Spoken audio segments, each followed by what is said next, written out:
Okay, now we'll record.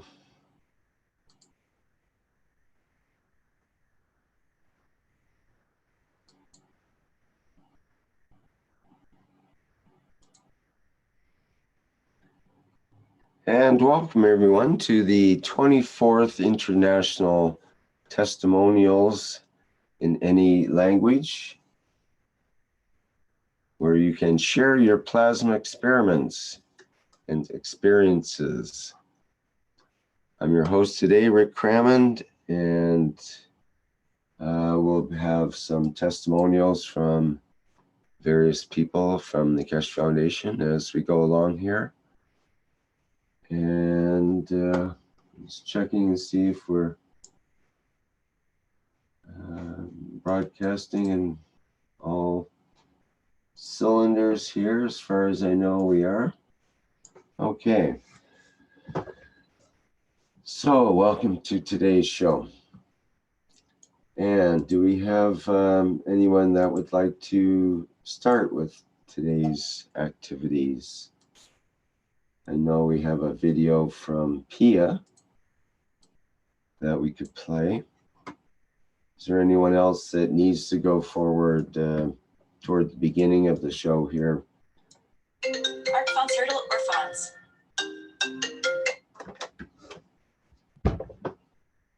Just a second.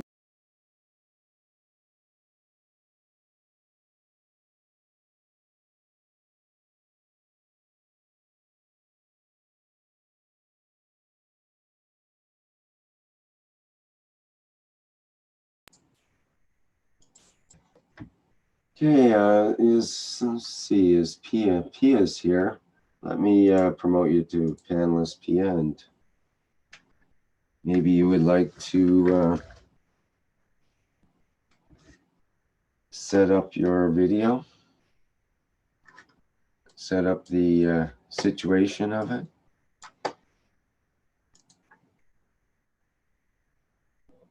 Are you able to speak there, Pia?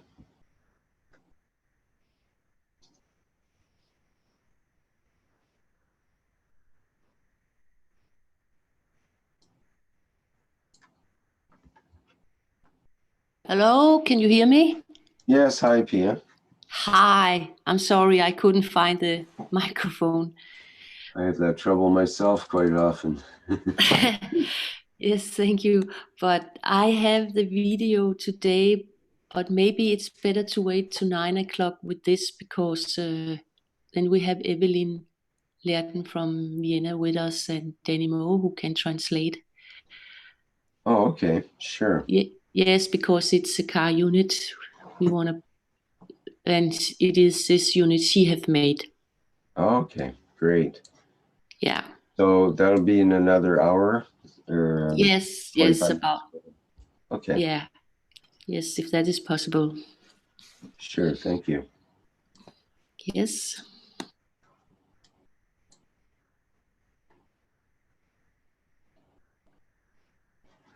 Okay, who else might have something they'd like to present today?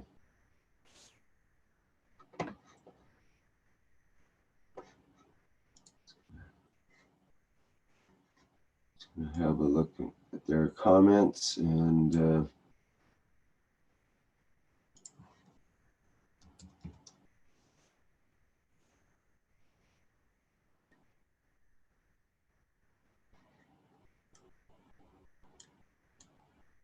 I'm just having a look at our testimonials webpage here. There's a couple of new testimonials. Let's have a look at those.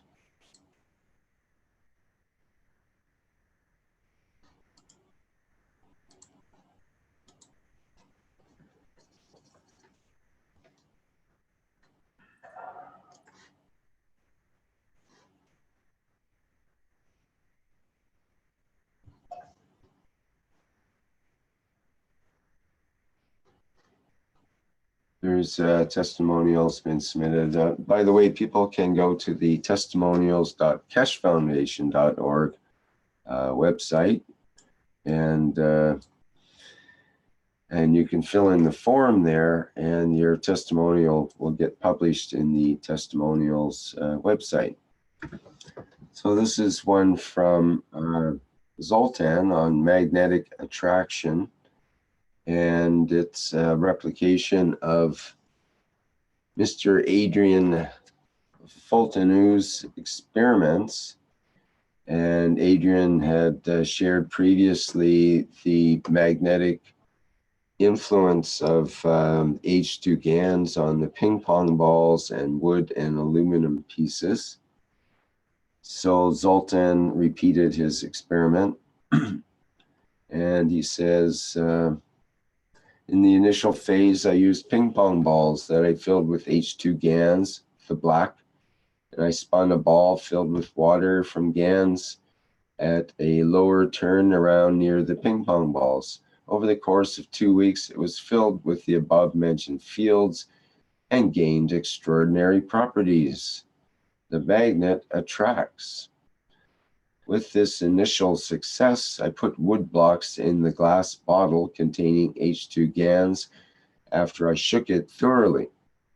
This GANs was obtained by using 3 volts and 1 amp using a graphite rod and a nano copper plate, and mixed with a naturally produced, without external power source, nano-coated copper spring and a galvanized nail, LED limited, and produced GANs through. The magnet is also attracting the wood. I put different materials, plastic, cotton fiber, zinc plate, clean zinc in the glass, and even with a slice of bread, mixing the sunken GANs in the frosted glass, which I then set aside to be fine next time. After a couple of days, I was surprised to find that the GANs had a voltage of 8.4 millivolts, while that part of the barrier did not reach the GANs was only 0.03 millivolts. Okay, well, thank you, Zoltan, for that testimonial. I don't know if you're here and would like to say anything about that. I don't see you're here right now, so. Probably he will join later. As he said, from 6 o'clock he had to go to a meeting. All right. Maybe Adrian would have a comment on that as well. Is there anything you wanted to say, Adrian?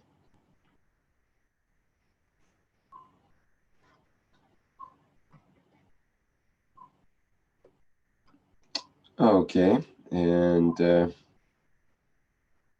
we have another testimonial on stomach cancer and plasma. And I'll just read this one too, I guess. It's a good one. My name is Marcin, and I am 32 years old. Less than a year ago in November, 2 months after the birth of my daughter, my world turned 180 degrees. I learned that I have stomach cancer, a disease that affects people much older than me. I did not give up. I told myself I would win with this disease just for my child and wife, for our family. The plan was simple: 3 cycles of chemotherapy, removal of the stomach, and another 3 cycles of chemo.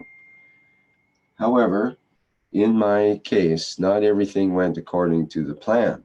In February, I was admitted to the hospital with pulmonary embolism, and while in there, got infected with sepsis and had a severe renal failure. Doctors from intensive care did not give me too much chance of survival. They told my wife to prepare for the worst because my condition was critical. I do not remember much from that period. I was awake, but there was no contact with me. I lost consciousness. After less than a month, I left the hospital with muscle atrophy. I could not walk. I rehabilitated for 6 long weeks. Every day I was happy that I could take a step more.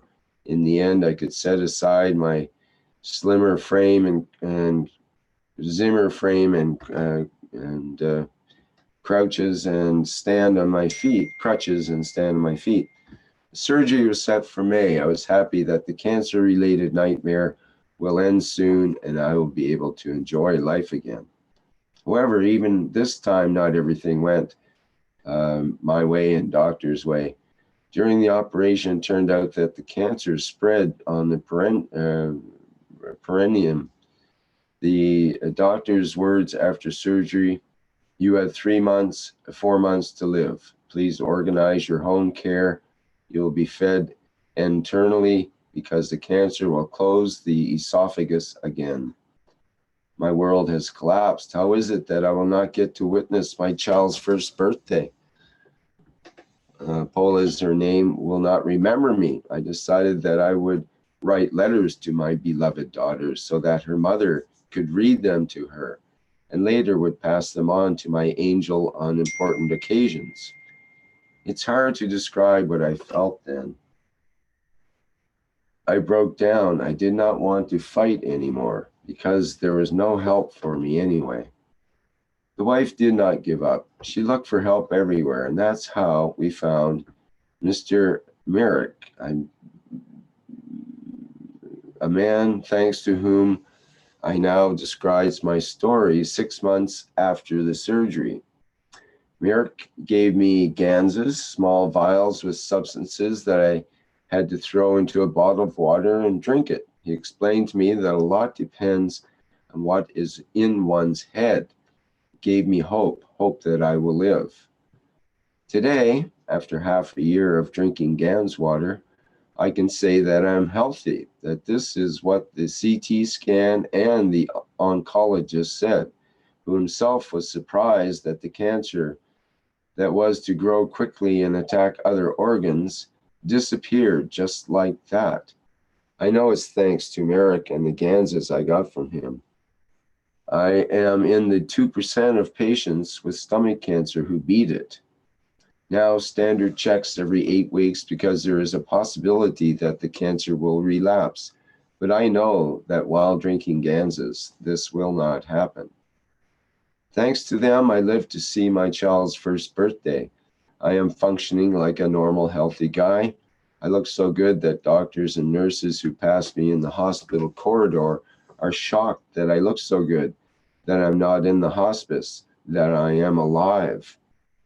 I sincerely recommend Ganses to all who suffer not only for cancer. I know that thanks to them, I live and enjoy this life. I do not just happen to exist.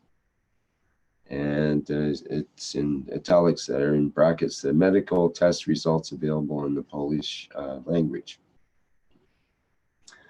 So there's a pretty powerful testimonial from Marcin. Thank you very much, Marcin. And that came in less than a couple of weeks ago.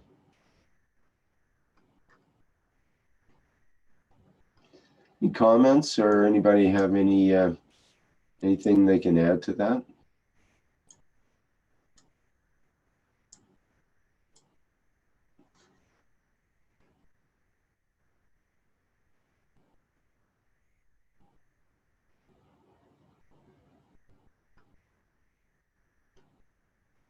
Hi, this is Rick in Colorado. That was a beautiful story. I'm so glad you shared that experience.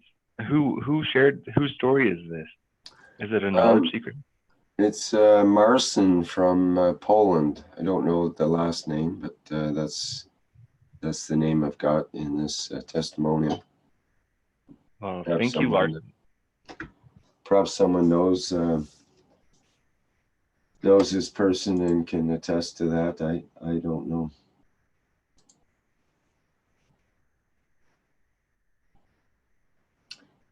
Okay. And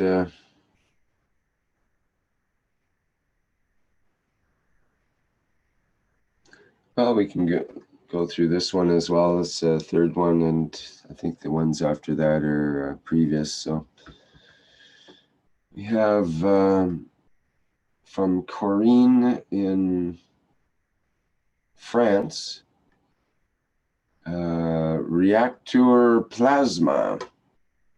And this is the English translation. On October 11th.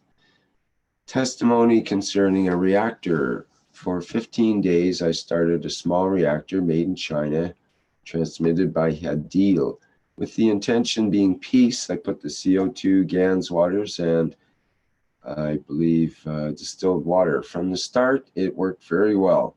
We tested its radiation at 4,300, it says kilometers, but it means 4,300, I believe, on the scale of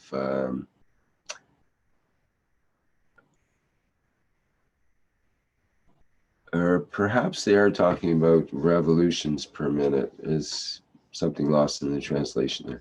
It was interesting to see that the revolutions per minute sometimes went up very quickly, then stagnated, and in parallel, the number of kilometers traveled increased, then stagnated also at times. We calculated that the radiation had to work in conflict zones where cleaning is necessary, hence the momentary stagnation. I'm not sure. There's something wrong with the translation here, so I think I'm going to just leave it. There's Rick, if you want, maybe I can help you because I can translate. It's not really lost. She was using a pendulum, you know, to calculate the field, and she said that the field is more than 4,300 kilometers. They can feel it. oh, that's the radius of the field or something. You mean like? Yes, with the pendulum, you know. I see. Okay. So from that point of view, then it makes more sense. So that's what they mean by radiation, using a pendulum and some sort of graph or some sort of way of testing the pendulum. You can tell the strength of the field, basically.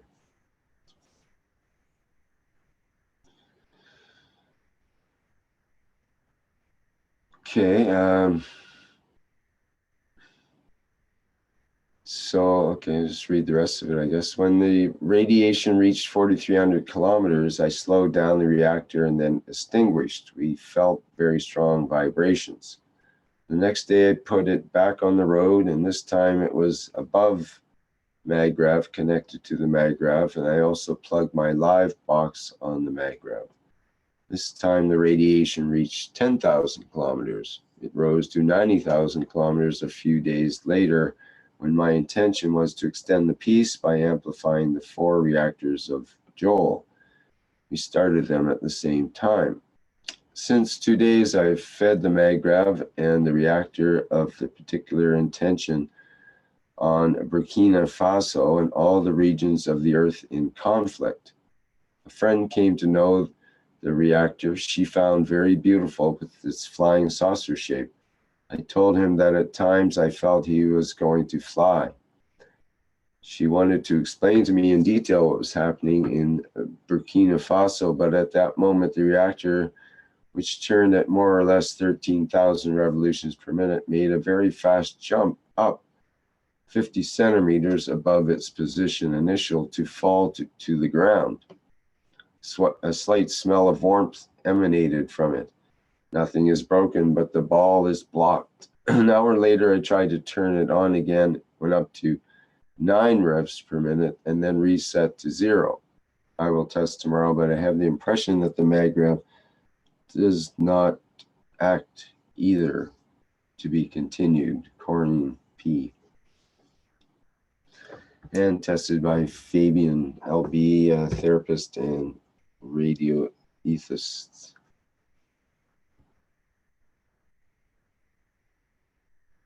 Okay, well, we just leave it as is, I guess. Any more questions or comments?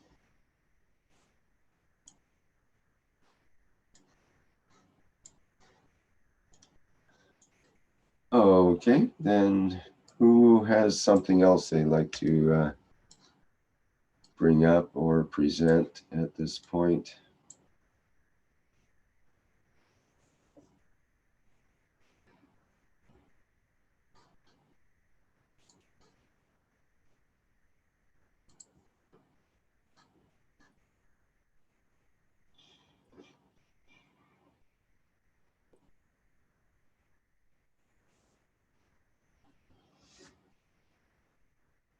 no comments or no nothing to say about any projects or anything unusual happened this week or last week? Any special experiences with the Keshe products, perhaps?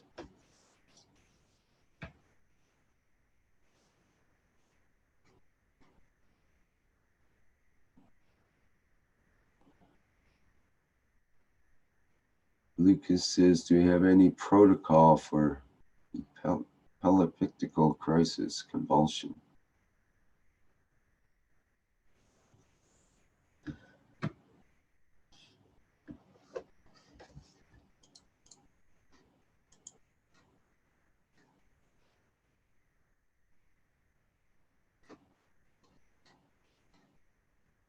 Okay, any other comments or questions or presentations?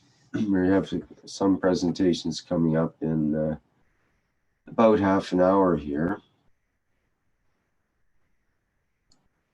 So we need to fill in some time till then.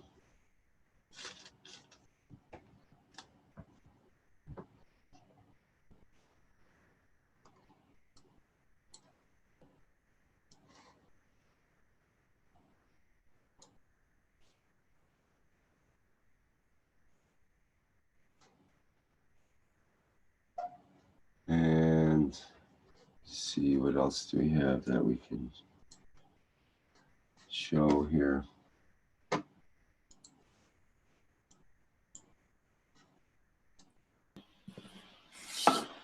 Rick, Yes, if you want, you could actually play the video and then maybe people can talk about the car unit until 9 o'clock. sure, we could probably do that. Okay, let me get that set up. Maybe I could tell a little bit about how I came to make this video. Yes, that'd be good. The making of the maggrav car unit video. Yeah, because it's not me who made actually the car unit, but I just decided to go and visit a person who had a car unit and see how the maggrav was working. I also had a wish to make one myself, but I couldn't manage yet to do it. But I have some ganses. I made some ganses and I have really good experiences with my ganses, not those I expected. So it was a really good trip for me. I went to from Denmark to Vienna and visited Evelyn because she had really done a lot of work with ganses, also in the health applications and many things she do with ganses. But she had made a maggrav power unit for her home and for her car. And actually this little video is just not so deep. It's actually just an introduction I could make for family and friends. A brief introduction, but also there's details about exactly how she made that maggrav power unit.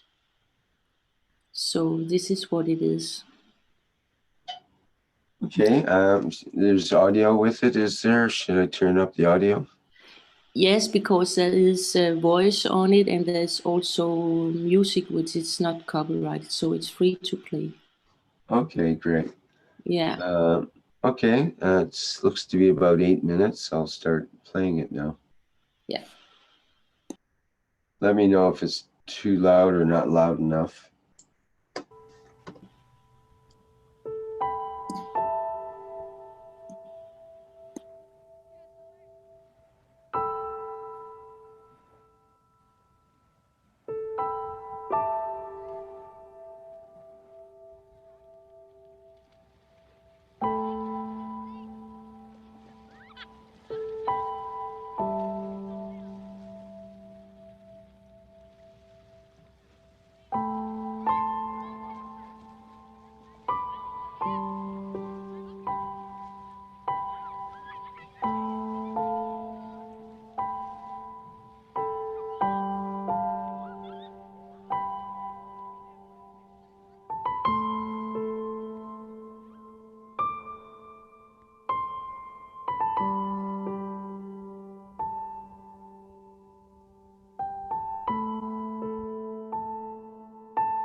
This video is a brief introduction to nano-technology and a report from my travel and visit to Evelyn from Vienna. She has built power unit generator systems for her home and her car. And I went there to experience more about how she'd worked with the technology to build a macro power unit system for cars. Macro means magnetical and gravitational field interaction. The applications and knowledge is gained from the natural way plasma is alive, and it's shared, mediated and further developed worldwide by nuclear engineer Mehran T, Keshe, who is the founder of KFSSI, Spaceship Institute and Keshe Foundation.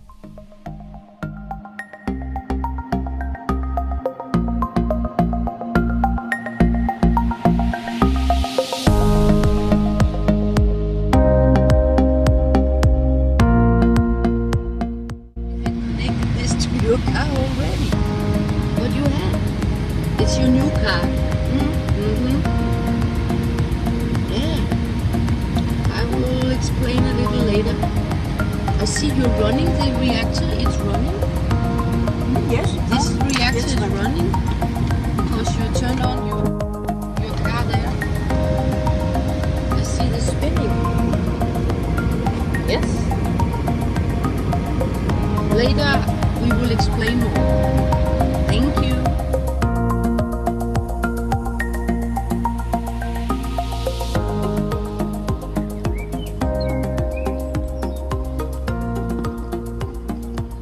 Ja, bigger is better. Bigger always better.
It's connected in a special way.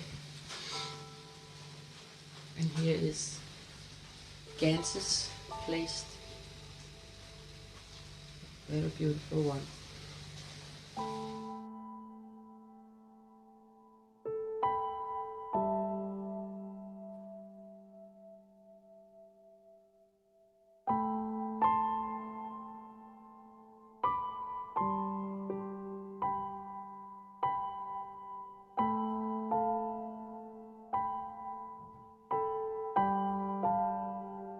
It was indeed an inspiration to go from Denmark to visit Evelyn Lerten in Vienna to see her work.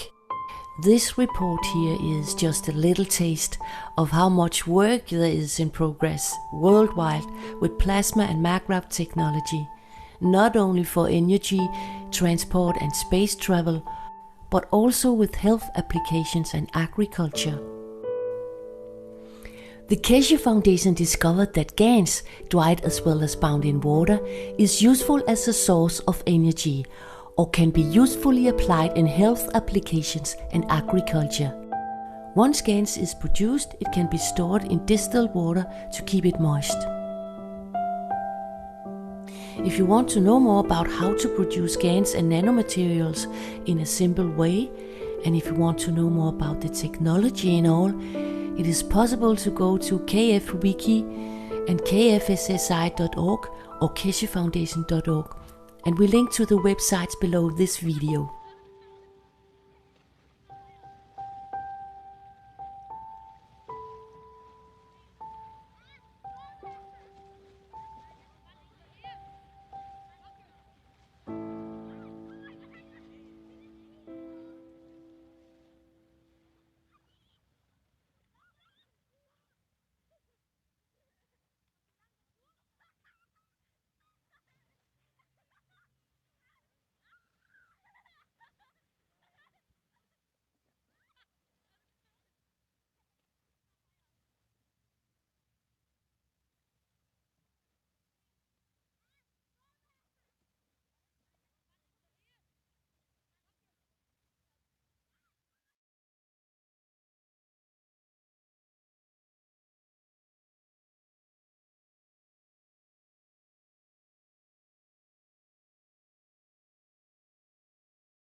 Well, very nice, Pia. Thank you very much. Excellent. Yes, this was what I could do from my iPad and try to collect this experience. And of course, it's Evelyn's formal to make her background we see on this video. And I know you also have the boosters. Is it nearly the same boosters you have in the Arizona Institute? The same magrav unit, do you mean? No, the boosters. Booster. Yeah.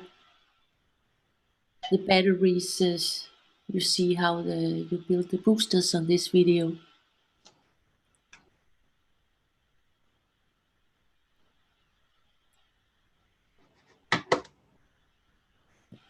Don't you understand the question?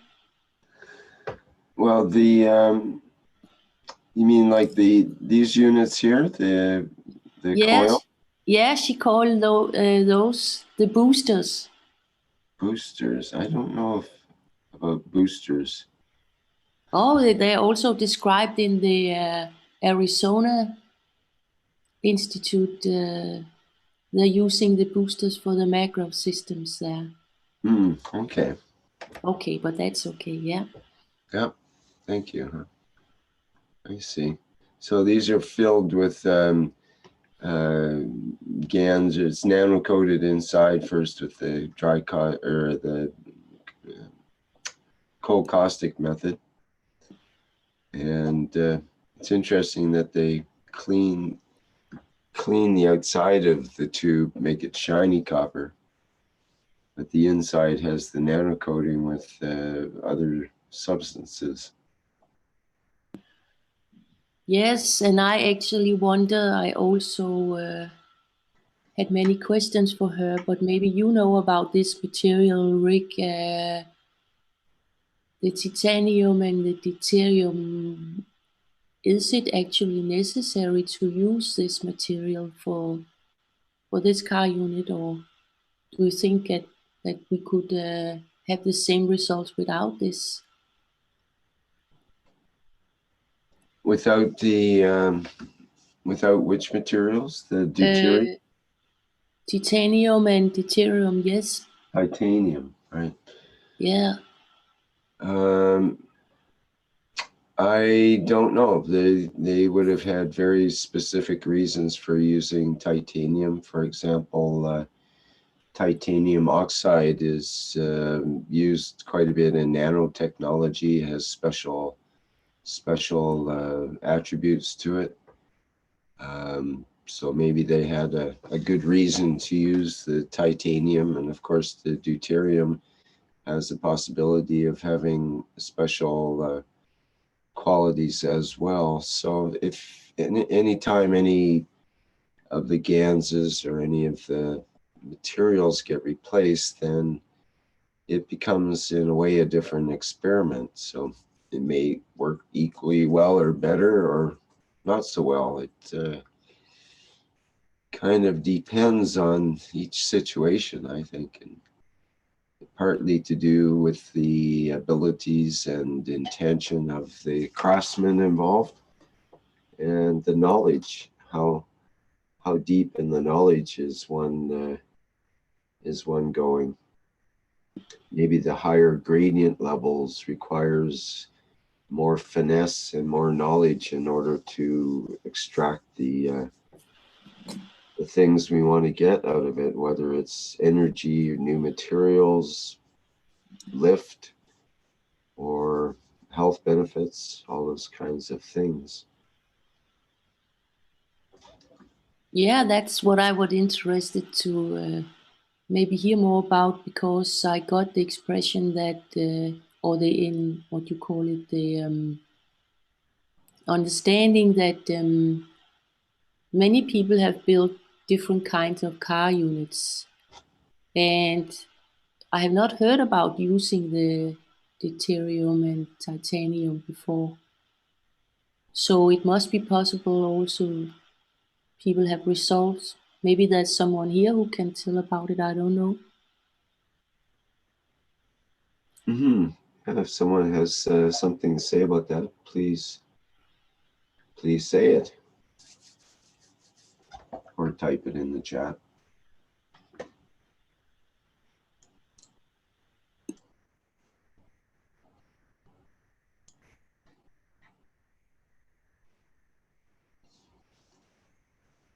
Okay. I think there's a question from Zoltan. In the car rotating ball, which GANs is used? Are we going to get into this more later, Pia, or? Yeah, I think we should wait until this specialist, this girls is coming. Okay, that makes sense. Rather than guess at it, that would be better. I know it's CH3 she have in this little reactor, but I also think there's more than this.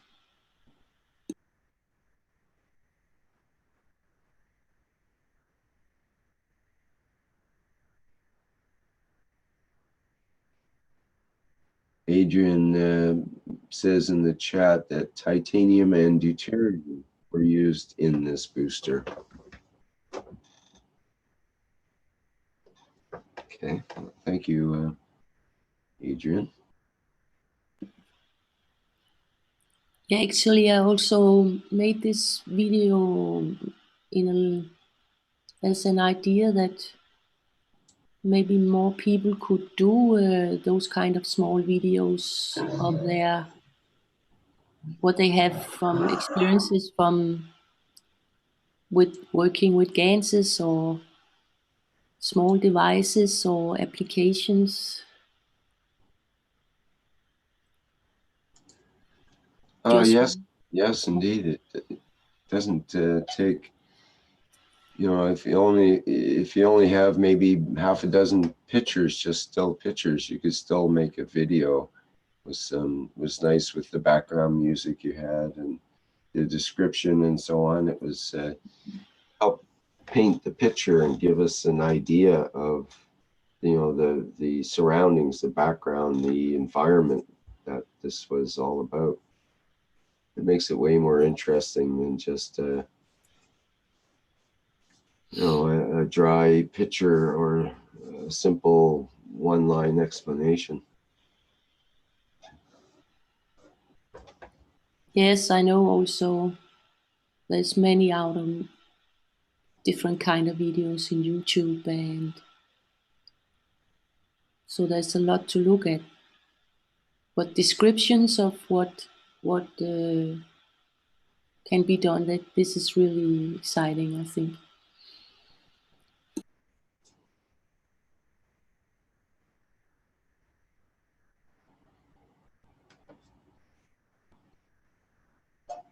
Okay, Lucas has a question. Let me see, I think you're, yes, you're part of the panelists. If you want to go ahead, Lucas, you have a question for Pia?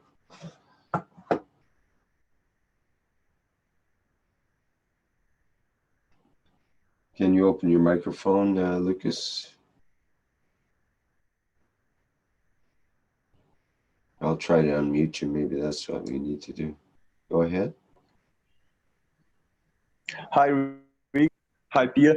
I have a question about the used GANs. She used a dried GANs. I didn't get it well. Yeah, we're going to find out more about the exact combinations and so on when the person is available here. Hopefully in about 5 or 10 minutes, I believe. Okay, guys. Thanks. Then we can get the all the exact combinations and techniques and so on.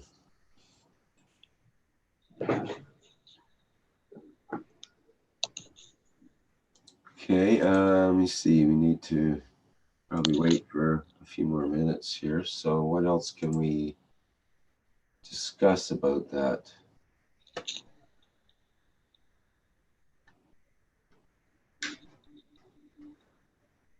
See, there's questions here.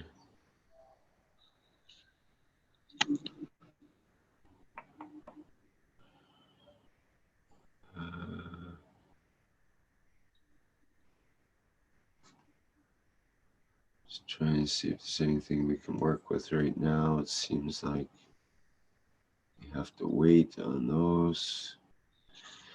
Zoltan mentions he can do a presentation, a video with the magnetized balls, and Shandor can translate. I'm here. Did Zoltan want to do that today? Was that what he's talking about, or in the Knowledge Seekers workshop or somewhere else?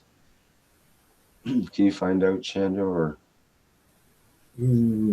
I don't understand the question. He prepared the video to show it. In this workshop today now, is that the Yeah. idea? Okay. Yes.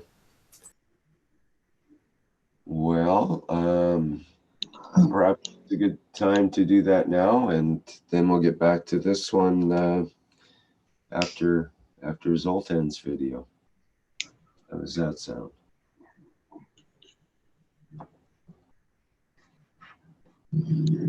Also got some files coming in from Peggy as well. We'll have a look at those. But Zoltan, do you want to go ahead now? Can you play your video? Zoltan, le tudod most játszani a videót? Mehetünk vele? Le tudom, csak nem engedi meg, hogy megindítsam a videót.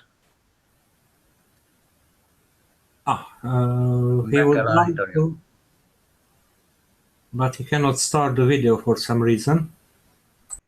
Oh, I think we can accommodate that. Let me see here.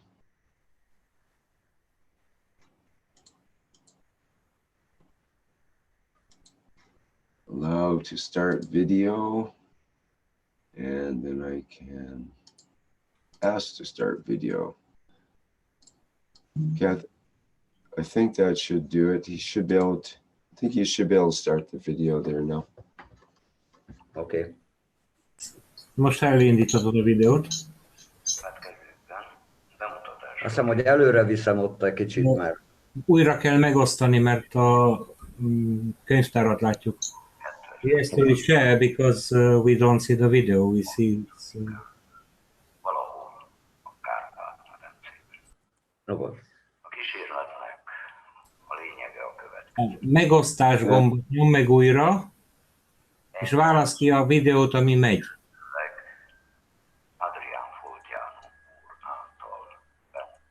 Most jó? Igen, now it's fine. We can see it. He's talking there on the background. So he said that he tries to reproduce the experiment which was shown by Mr. Fortiano, Adrian. Yeah, it's not coming through here. Tell him to shut off his video because it's using the bandwidth too much. And shut off his. A videódat bezárhatnád, mármint hogy a kamerát addig, amíg megy a videó. Kamerádat lezárhatnád, mert túl sok sávszélességet viszel. Csak tudnám. Jó. A kamerát.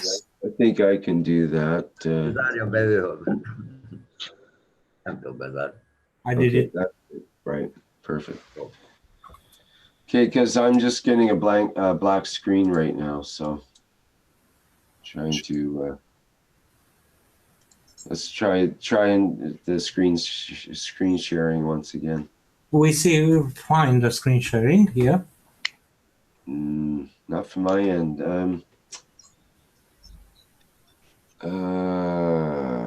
I see just a black screen. What do other people see?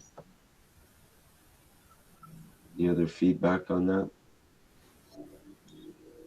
Now somebody stopped it. Okay, Zoltan, can you try your sharing again, please?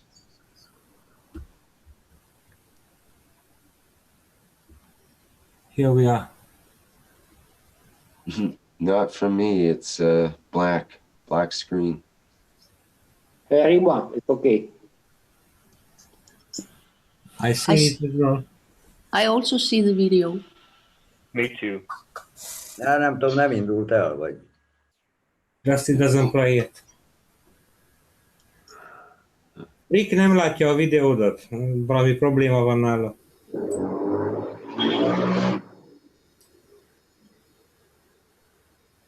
Most se?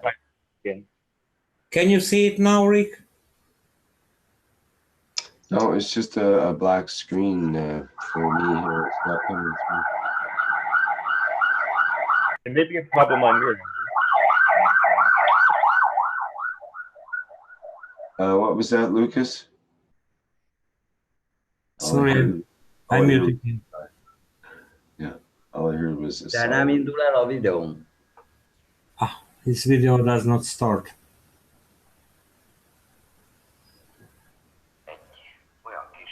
Igen. Now it goes.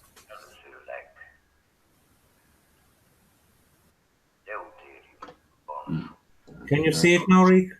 No, it's not coming through at all here. It's just a black screen. Maybe it's a bandwidth issue locally. We can see and hear. You can see it? Yes. You can see this video. I can see it. But it's only picture. We don't see the. It's not moving. It's not moving. Playing, but he's talking at the beginning. It will move later. But now he stopped it.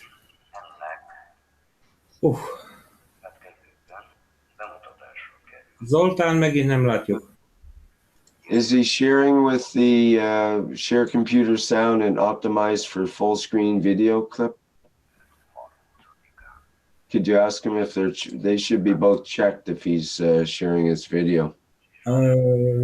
Zoltán, amikor a megosztást csinálod, akkor a megosztás ablakban, párbeszéd ablakban lent van 2, amit ki kell pipálni, a hanggal, illetve hogy optimalizálva teljes képernyőre, de angolul lesz rajta. Most jó? Is it fine now?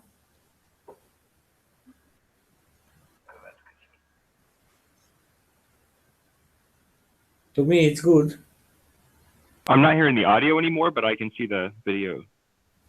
Yeah, because he paused it. Okay. Most jó? Nekem jó. To me it's good. Is it good for you too, Rick? No, it's still a black screen. I'm not able to broadcast or see it. Rick nem látom. It says it's his screen, but it's just Akkor black. megállítom. He will stop it then. Okay, is it possible you could send me the video and I can play it? That would be the best. Zoltan, át tudnád küldeni a videót Ricknek? Esetleg?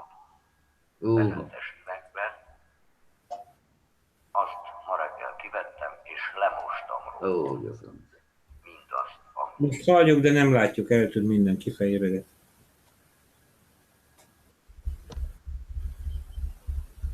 Megvan a Facebookon, ugye? Megvan, én elküldtem neki. Aha. Rick, he sent you the link previously to the video which is uploaded on the Facebook.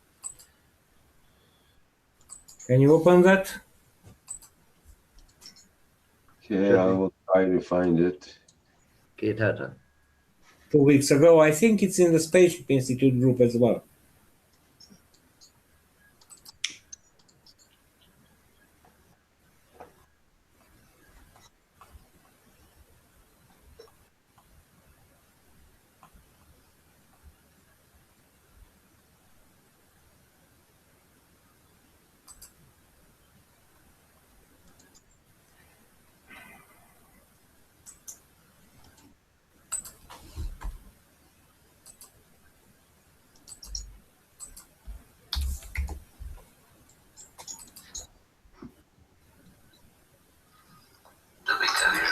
There is a shorter 2 minutes video there.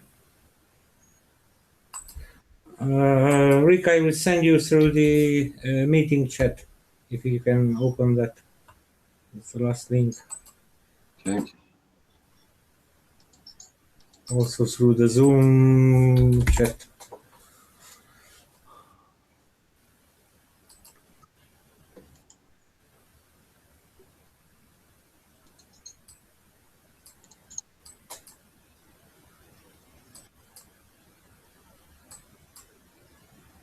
This is a shorter version of the video.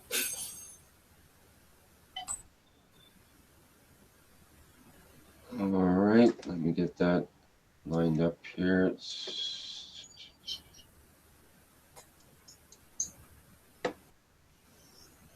Okay, thank you, Shandor. I think we're good to go here. Let me share.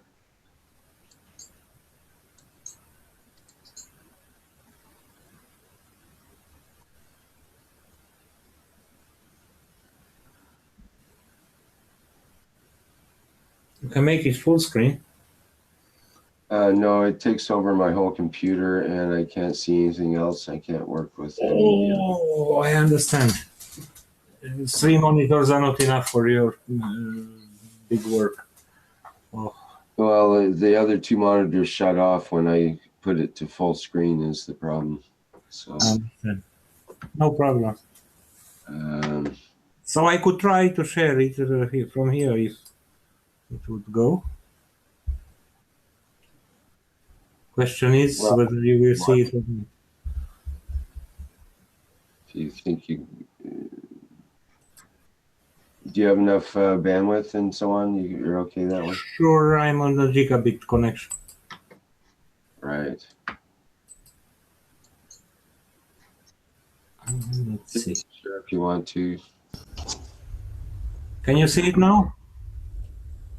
Yep, I can put that full screen here and make that work.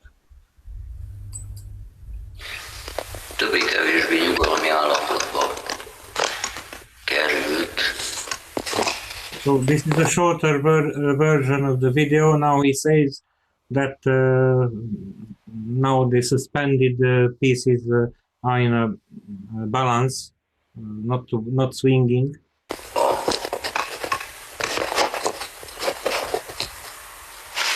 You have to know here that he made deuterium gas. And he immersed the pieces of wood into that gas. Gas with water.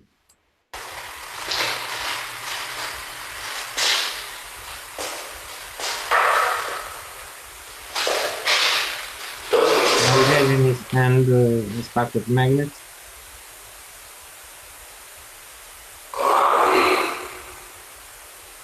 And you see the piece of wood which was immersed into deuterium gas is now attracted by the magnet. Heavier one too. You can see it changing.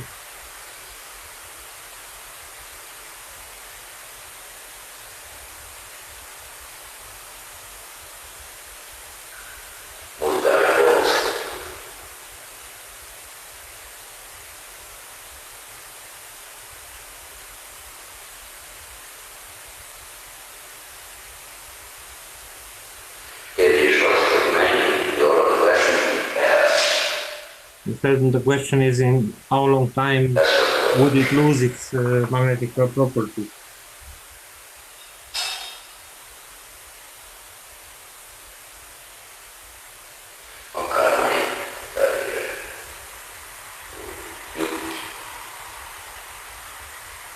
Sándor, ez a rövidebb videó, de mindegy. A vége felé ott vannak a gömböket felemelve. This is the shorter video. It's not the 20 minutes, it's the 2 minutes version. At the end, we will show the balls as well. It's hard to hear you over the video audio. So this is the shorter version of the video. This is the 2 minutes version, not the 20 minutes. And at the end, he will show the balls as well. Those are ping pong balls which were filled with plasma water of the gas, with a very little gas, and then the water evaporated through the strings. So these are practically empty balls. Here is now the wood.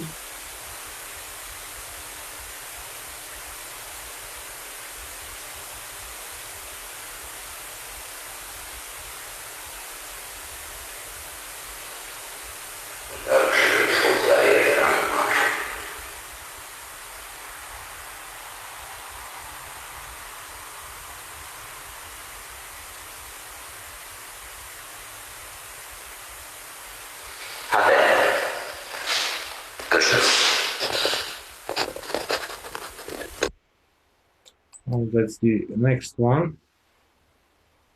This is a photo, this is not a video.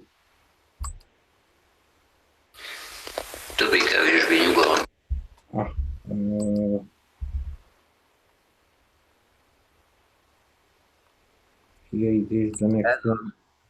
Ami elmaradt a pamukszának a vizsgálata.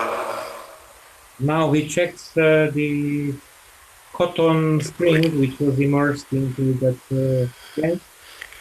Felemeli. So the magnet hit the string. And here is the empty ball with a very little gas inside.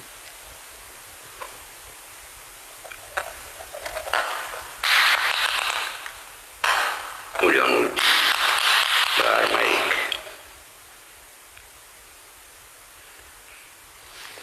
pozícióba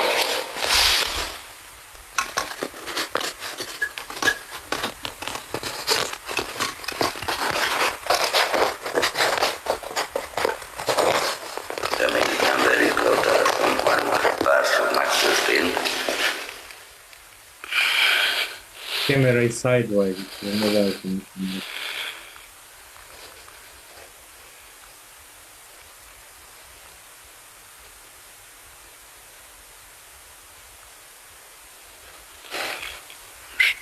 Másik dolgot próbálunk bemutatni.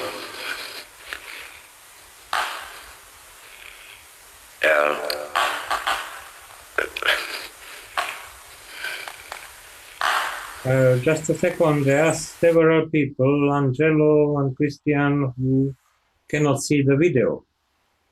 How about the others? Can you see the shared video? I can see fine. Okay, so they have to adjust their mobile phone, what they see there.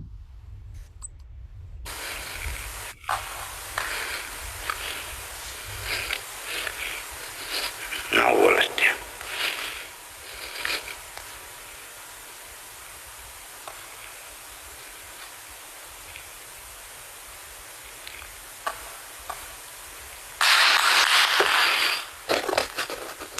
So this was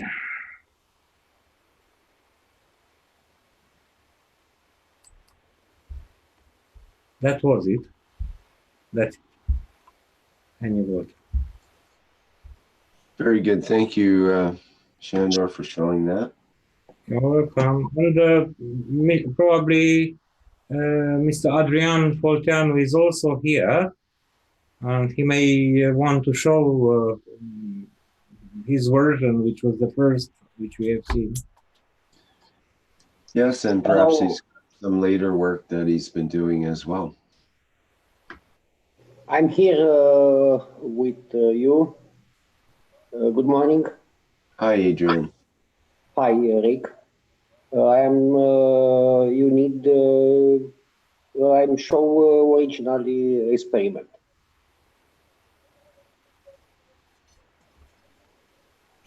You want to show your video? Yes. Okay, that'd be great. Thank you.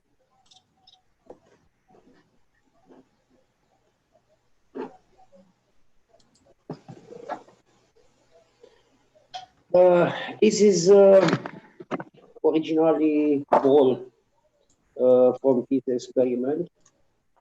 You will see this ball. It's very strong.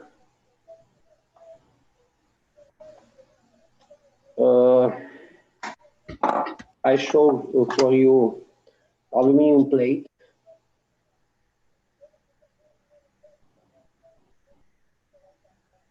It's working for aluminum.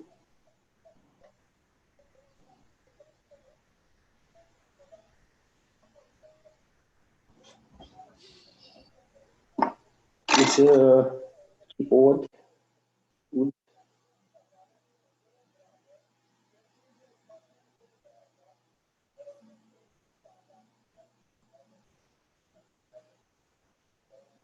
And return the Lord of Sword.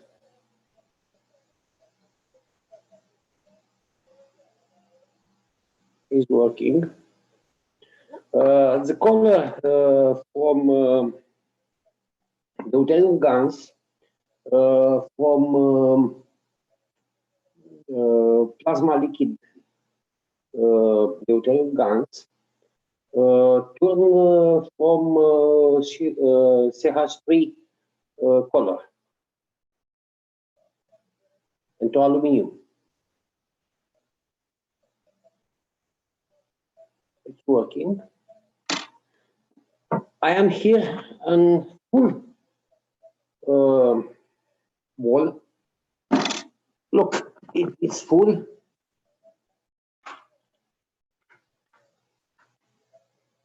You can see it's empty. No, not the same empty. It's full? Yes. This is empty. Just a moment. This is empty. I'm joined pinball. This is not empty.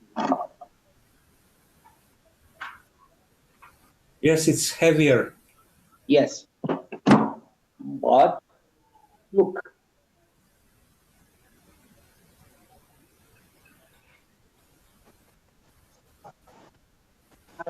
It's not empty. But this is deuterium and tritium.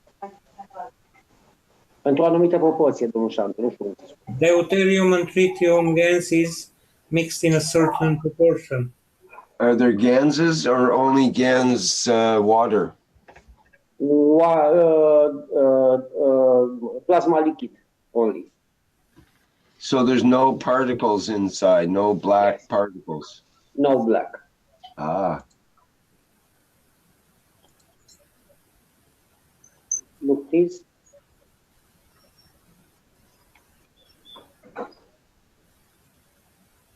It's not strong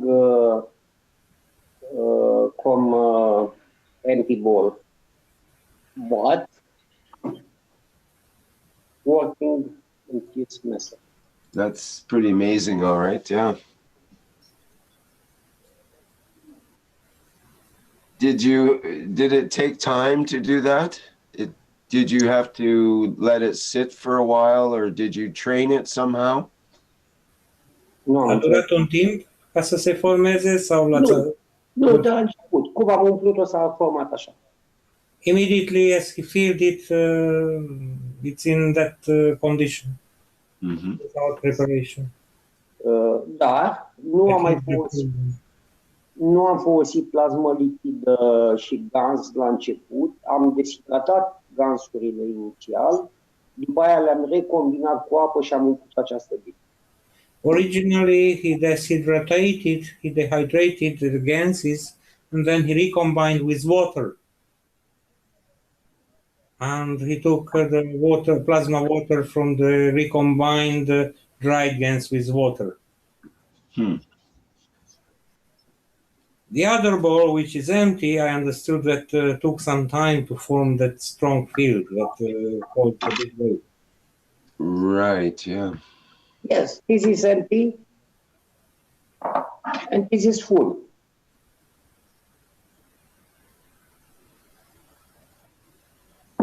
How about when you put that water, your plasma water, on a magnet, what does it do?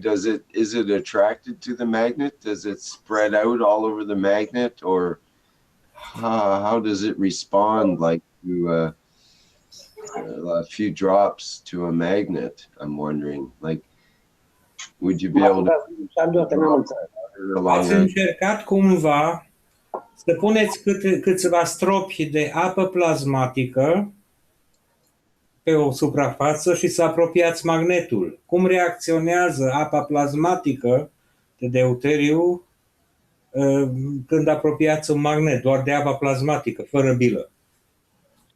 Nu am încercat. He hasn't tried that.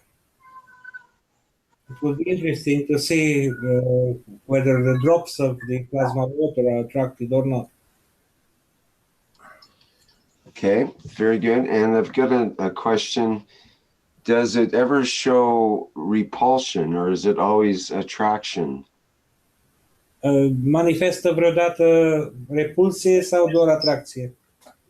Hey, dacă aș reuși să descoper repulsia, am putea face foarte multe aplicații. Deocamdată am obținut doar atracție. Urmează și repulsia. Time being, they achieved only attraction. If he could do repulsion, he could already make several applications.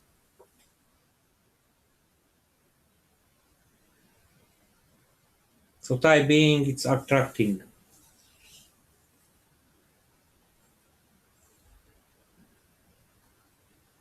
And does it matter whether it's the South Pole or North Pole? They're both attracted the same, pretty much?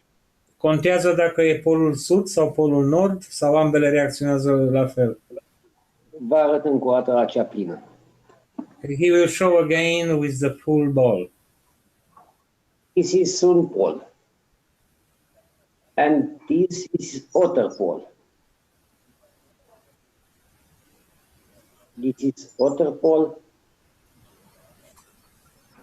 This is other pole. This is plane. This is originally pole. Un pole, other pole, other pole. Schimbăm bila, punem cu soara în sus.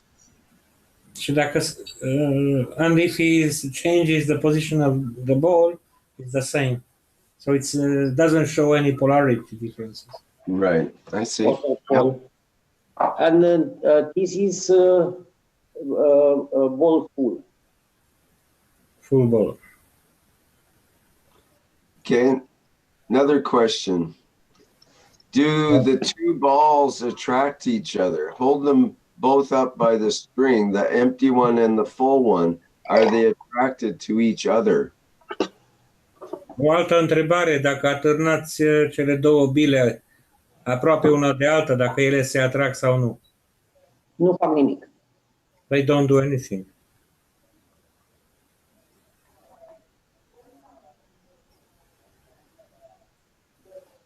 Doar cea plină se rotește. Întotdeauna se rotește față de cea goală. That one which is full, it's used to spin when it is near the empty. The full ball is spinning. That's the only effect. No attraction, no repulsion, but the full ball is spinning.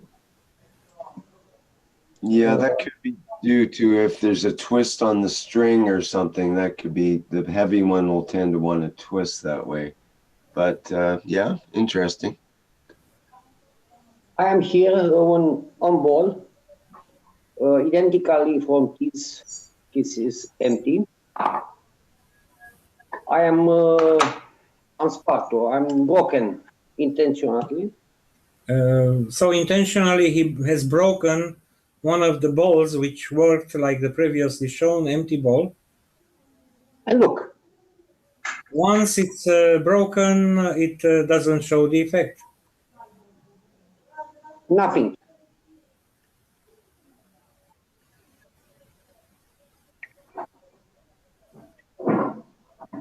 So it is not because of any substance which would stuck to the walls of the ball, but the attraction is due to the fields which are inside the ball.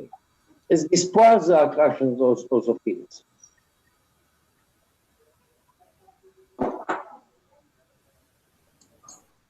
This is similar from this.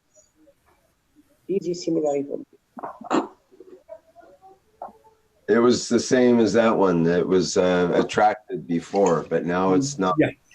Yes. Once it was broken, it's not anymore attracted. Something which was inside escaped. Yes. Yes, yes. A little bird flew out. You let out the good stuff. Now you're going to have to go and scrape it off your floor. Or the ceiling. Maybe it's on the ceiling.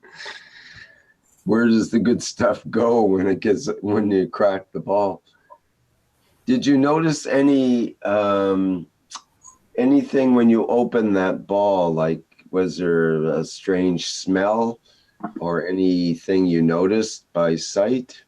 Atunci când ați spart bila, ați constatat ceva ciudat, ca un miros sau o senzație deosebită?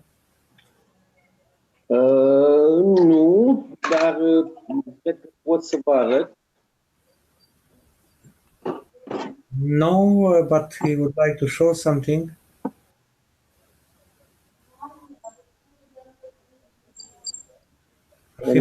Camera pornită. În palma mea o să vedeți ce am păstrat în bilă din borcan. Atâta era în ea. So this is what was into the jar. Ceva uscat, care în momentul în care am spart bila, dar acest ceva uscat nu are proprietăți magnetice. It's something dried stuff, but it has no magnetical properties. Ce a fost acolo s-a manifestat doar atâta timp cât a fost sub formă de sferă. It was manifesting that only while the ball was full, intact.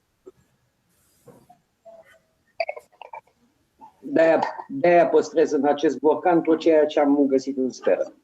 That's why he's keeping in the jar everything he found within that ball. Okay, and it wasn't clear to me what he was showing there. Was it like a powdery stuff or what was it exactly? Nu am văzut clar ce ne-ați arătat, ce ați avut în palmă, ceva ca un fel de pulbere sau altceva? Este ceva ca, imediat o pun din nou. Focusul camerei nu e prea bun pentru distanța respectivă. Bun, nu știu cum să fac atunci, da? Asta am scos din bilă. He shows it again. It's not a powder, it's like some granules. Yes. And is it like dried GANs? Seamănă cu gans uscat cumva? Da, dar nu seamănă cu gansul de deuteriu, nu? Aici Maybe, but it doesn't look like the deuterium gans which he put inside. Some kind of matter, but not. Gansul de deuteriu pe care îl am eu are o tendință, imediat îl aduc și la reportanul. The deuterium gans, which you bring it here, has a specific tendency. Look, this is plasma liquid, this is deuterium gans, but here, în permanență, se formează ceva ca un CH3 care spumează. While he has at the bottom the CH2 or the deuterium gans, he has the plasma water above, on the top always it's creating something which looks like CH3.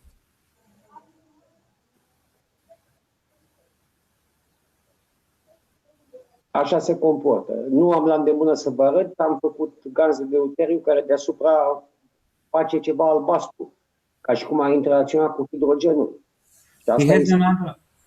He has another one, deuterium gans, which, but he cannot show it now, which on the top of the water is keeping to create something bluish like the hydrogen gas.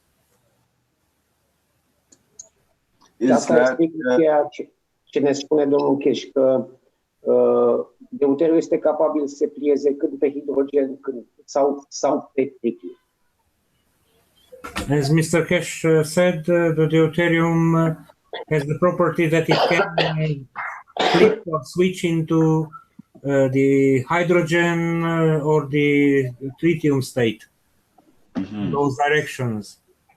Is that jar magnetic? What happens when a magnet is put up next to that jar? Does it attract the GANS water on the top? And would it attract the GANS on the bottom?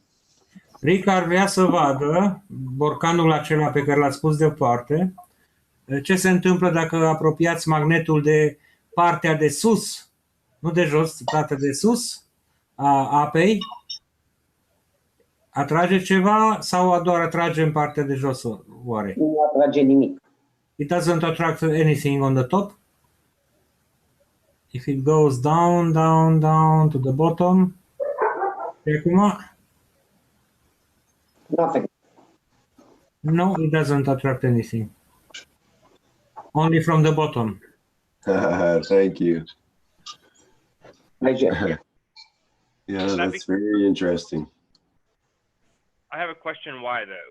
Is it because the glass is acting as like a barrier between the two? If he had this magnet in the glass, would it be magnetical? Of course.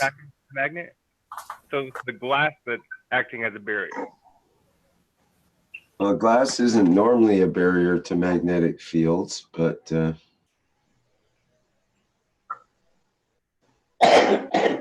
it would be interesting to put the magnet in and do some dragging with it and see what you pull out. But that's nice, but how you clean the magnet later? Yeah, and do you want to disturb the GANs that's in there by doing that? I don't know. It was good for me to see that there was no material that seemed to be dragged up the side of the jar, like has been shown with some of the CH3 type material. The iron specifically, and will be attracted. That black stuff can be pulled out with a magnet. You've shown that before, Shandor, right? Yes, yes, yes. But this is different, definitely different. Oh, sorry. Oh, I have another question that correlates to that broken ping pong ball and what happened to the fields inside it. So then we like have broken the barrier. So do the GANs inside that jar have a different field than if the jar was opened? It must. So that could lead us to what happens to the fields inside, what happens to them when they're not contained or their atmosphere changes. So the ball itself, while it was closed, it was attracted by the magnet. So the ball originally was filled with GANs water of deuterium. Later, the water went off probably due to the capillarity of the string. So it became dry, and it was still attracted by the magnet. Once the ball was broken, it was not anymore attracted by any magnet. Neither the ball, neither the stuff which was inside.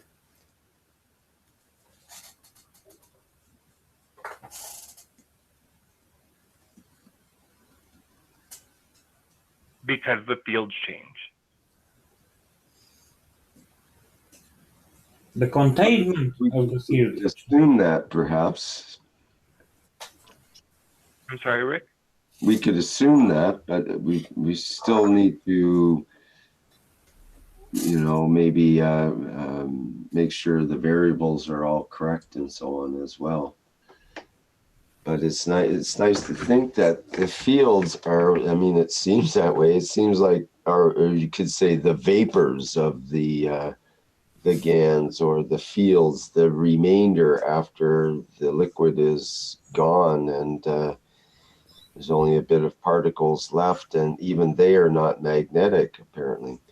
So what is the magnetic force? Is it the fields that are magnetic fields that are, you know, they're invisible to us, and maybe they are indeed, call it, trapped or encapsulated inside the ping pong ball? I mean, this is ultimately what we've been trying for many years. Perhaps we've actually accomplished, we being Adrian in particular and Zoltan or others that are experimenting with this. It's quite interesting. So perhaps this is a major step toward this holy grail that we've been looking for, the containment of the fields. And is it something that, you know, will they stay in there and keep magnetic for like months or years? Or is this a temporary phenomenon? Does it evaporate eventually, the fields, or do they keep getting stronger, perhaps even once they start collecting themselves and obviously rotating in some manner in there to behave as a magnetic field? Is this not what we've been looking for?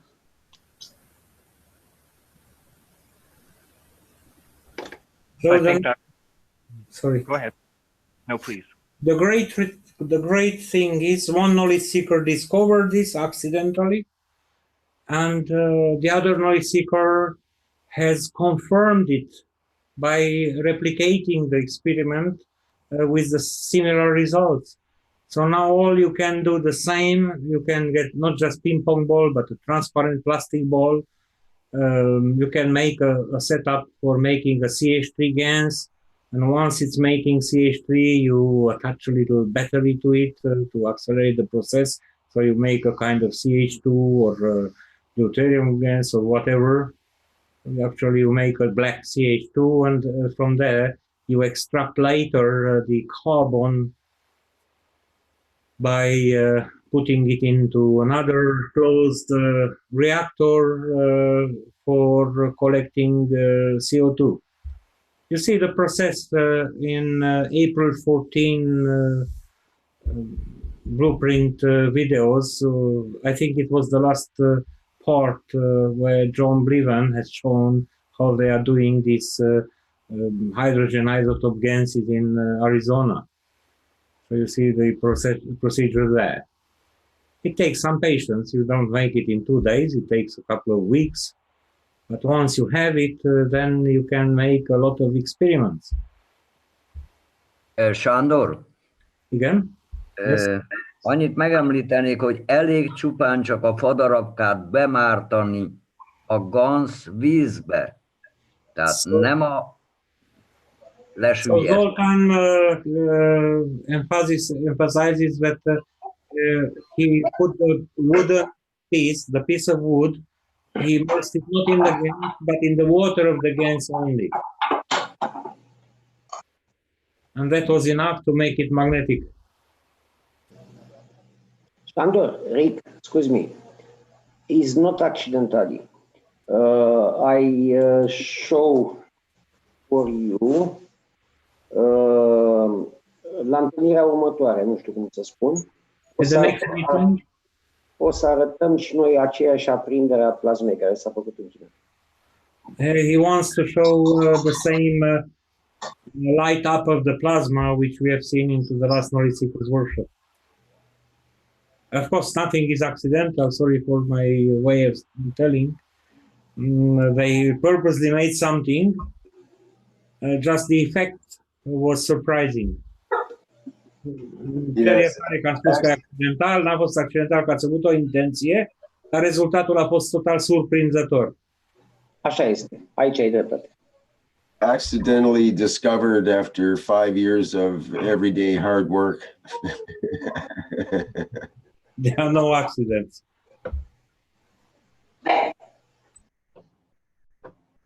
Very nice, Adrian. Thank you for showing that. That's fascinating. I think that's great. Welcome, Rick. Drago says maybe the ball was magnetic gas. When the ball broke, the gas evaporated. I say he make our day. Yeah. Yes, yes.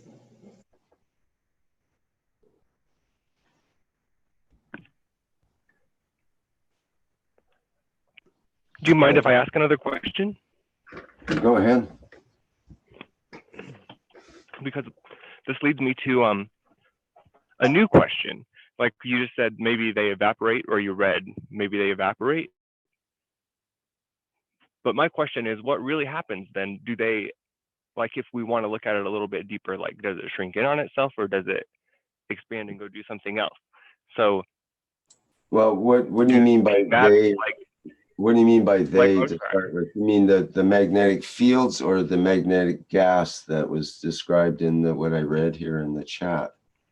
So we have to be careful whether we're talking about the matter level stuff or are we talking about the fields of the matter? Yeah, I think the fields. So I'm talking about the fields and the plasmatic magnetic fields that come together to create a plasma or.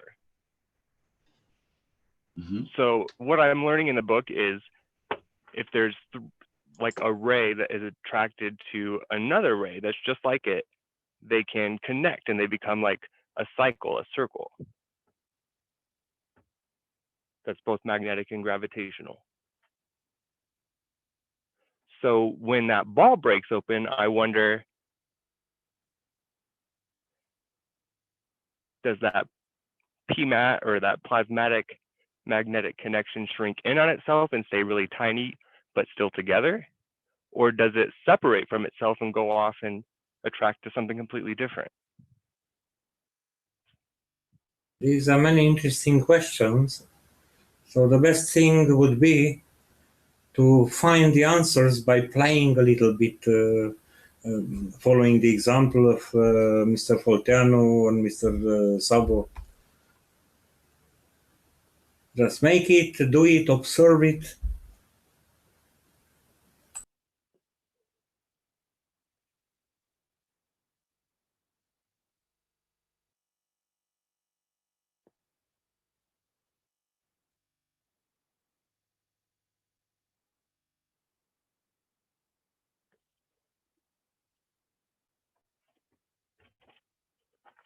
This is the magnetic rays into plasma video. This is the slow version. the full length version, I call it, where you can see the details. So the plasma gets created. And it becomes its own self-contained entity at that time. If you can imagine that inside the ping pong ball with self-generated magnetic fields.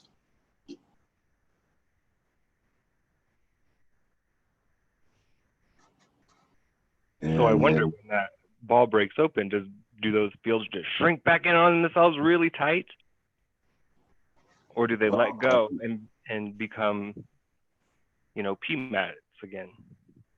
Just rays waiting to attract to something new. Let's see what happens when we loop it back and forth. And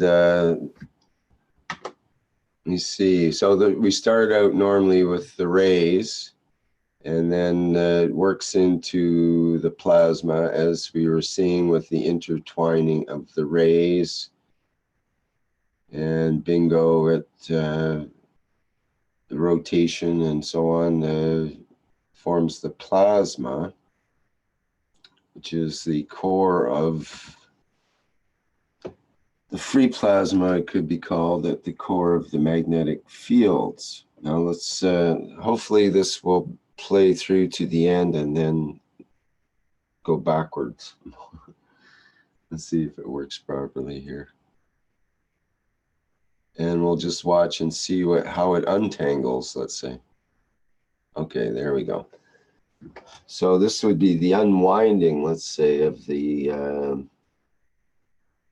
field. Let's say the ping pong ball is starting to be open now, and that the orange outer fields are the sort of the outer part of the ping pong ball, or maybe the yellow is even the ping pong ball. The fields are outside of it. That makes more sense. So there it goes, sailing off into space, all of our goodness inside the ping pong ball, and it all unwinds and zips off as rays never to be seen on Earth again, perhaps. Or, you know, unwinds, and the fields would dissipate probably into the general magnetic fields of the environment. Does that make sense? I don't know. Anybody have any other ideas on that? What happens to the fields? So it depends of the interaction of the fields, which are creating the plasma, and the interaction of the totality of these fields with the fields of the environment. Because the environment is not empty as well. Okay, well, how would that look in terms of the ping pong ball and just opening that up in a room in normal atmospheric condition, normal gravitational condition, what we call normal on Earth, which is actually very abnormal for 99.999% of the universe, which is not on a planet like ours. Eventually it found another plasma to which to attach, or another fields to which to be attracted. So it's changed its... another container. So we assume that it's not just hanging around in a little ball somewhere and fell out on the floor or bounced onto the ceiling or something like that, that it's dissipated these fields. I mean, that's sort of an assumption we've made, but it makes sense to me. It makes logical sense that that's what would happen to uncontained fields. They would tend to expand out and unravel and generally not keep themselves together because their container, their Coulomb barrier is no longer there. Their core is coming apart. Think about the genie into the bottle.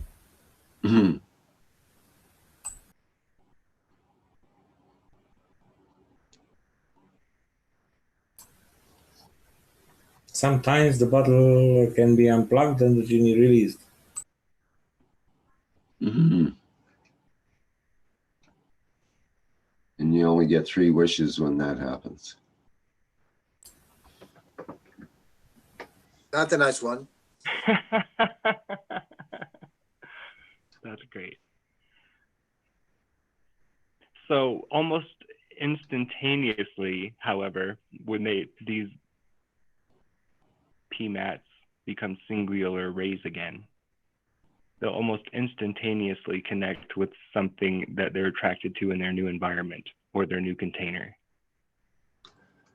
Well, I was just thinking, when you think about it, when I thought about it, where do the rays come from? And if we think of the rays coming from the source, let's say, call it source, wherever rays come from is coming from a central point. That's the whole thing about rays, is they come from a central point, a point of the source, and it's usually some solar entity like the sun or the center of the galaxy or the center of the universe, some central point, and the rays will extend out in all directions from that point. So perhaps when the fields dissipate, they go back to the source. They're incorporated as source material, and it gets back generated and eventually becomes part of another ray that ends up being turned into a plasma and then going through. It's like an evolutionary process. There's always it's a dynamic process. It's always you're either a magnetic ray, or you're a plasma, or you're the matter level, or you disintegrate and become the plasma and then become the rays again, and then back to the source, and then from the source back to the physicality eventually, and so on and on and on, because it's a dynamic process with no end, because once you become at the end, you go back to the beginning again. It's a never-ending cycle, as we can sort of see, especially in this video, going forward and backward. So this answers the question of instant communication and instant teleportation or instant relocation. So I release something as, that intertwined thing, what we're looking at right now. But then it's going to unwind itself, become a PMAT, which is just a singular ray. And then that's what I was talking about, like instantaneously it will connect to it and adapt to its new conditions. So literally, if we want to instantly relocate, we would somehow have to become a ray and then instantly materialize in the new condition. And in this case, what we've been talking about is, our conscious decision to be a part of planet Zeus. Then we are instantly on Zeus. But that's how, so my question is, this is really interesting. How this is like the whole process of how instant communication is like this too. Like you release it, it's this, then the conditions change. So maybe even then lets go and becomes individual rays like this, but then manifests itself, in your intended location. Well, that's right. What's the most efficient way to travel through space? Think of when you look at the book, was it On the Light, the structure of the light, I think it's called, by Mr. Keshe, and look at the pictures in the book. The way the light ray is structured, where the center part of the ray is the part that goes outward, and then it feeds back on the edges and goes back into the tail again. It's basically an extended vortex or a toroid, basically like a smoke ring, the way a smoke ring works, which is a rotating donut toroid, essentially. And if you think of light being just like a donut, but extended out long lengthwise, and that being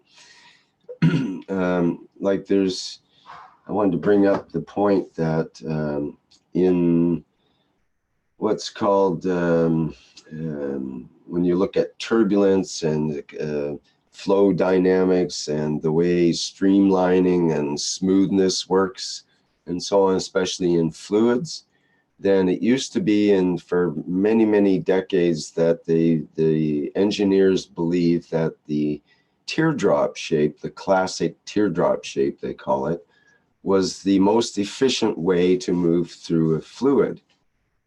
And it makes sense. It's very streamlined. You have that teardrop shape, which is the design of many cars from the 1930s, 40s, and 50s, and so on. That classic teardrop shape is supposed to be the most efficient way to move through a fluid like air or water. But it turns out that actually a smoke ring is more efficient in moving through the air than the classic teardrop shape.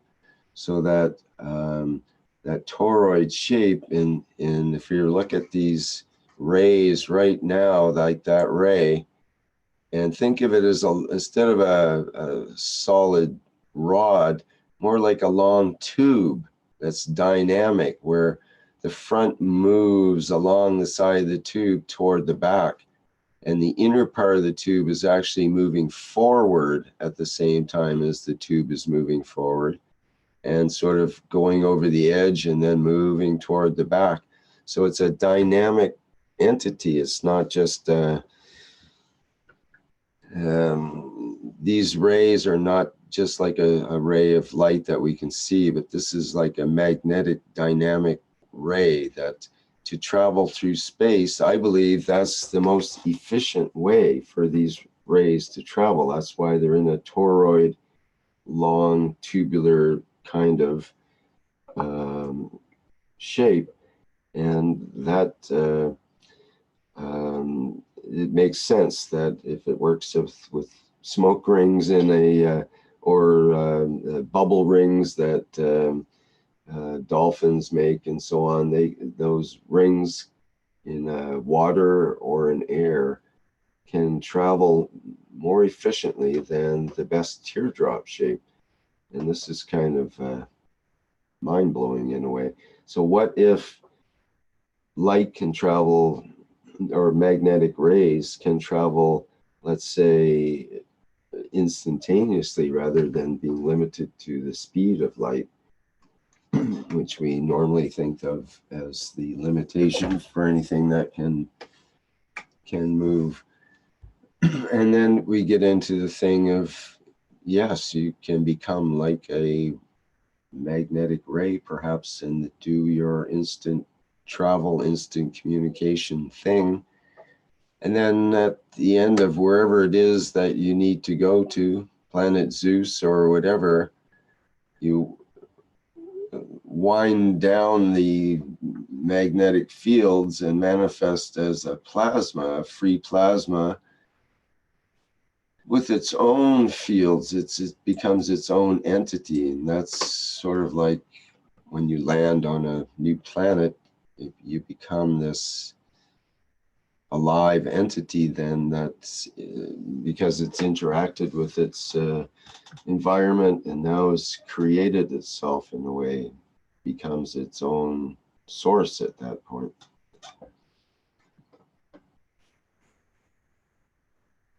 Interesting. Yeah, thank you for having this out. This is great.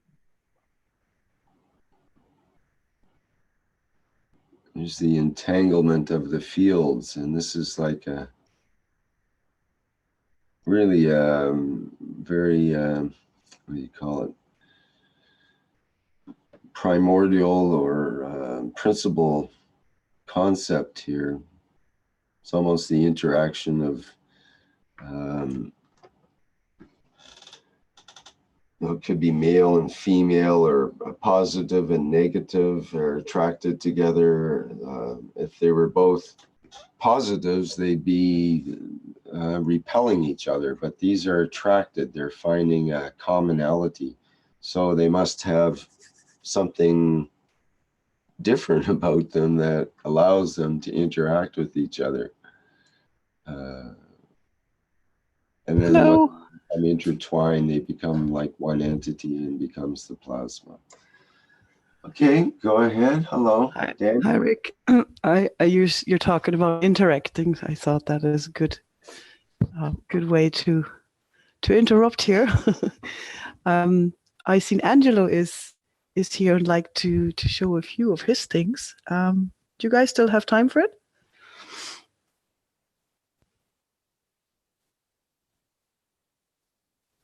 Hello? I hope we do. I'm really enjoying this path. Good. I'm ready to go. Is Angelo available? Let me see. Yeah, he is. He just sent me a message there. He was saying he'd like to show his new reactor that he built. It's a reactor without a motor. Mm-hmm. And he also made a formation to charge up his crystals. So, right. So he will need translation. A video he can share, or is it live video, or has he got that figured out? How to share? He has videos available. I'll just ask him now. Angelo, kannst du uns hören? Ja, ich höre euch. Hallo euch allen. Hallo, Angelo. Angelo, hast du deine Videos schon fertig? Kannst du die zeigen? Ja, ich habe ein Video vorbereitet und ein paar Bilder mit Erklärung. Okay, so Angelo is saying he has his video ready, and he also has a few pictures that he'd like to show. All right, great. I'll stop sharing and he can go ahead. Thank you. Okay. And hello, everyone. I'm sorry I'm late. So, Angelo, wenn du magst, kannst du deinen Bildschirm teilen und uns sagen, was das ist? Okay, also ich fange jetzt gleich mal an.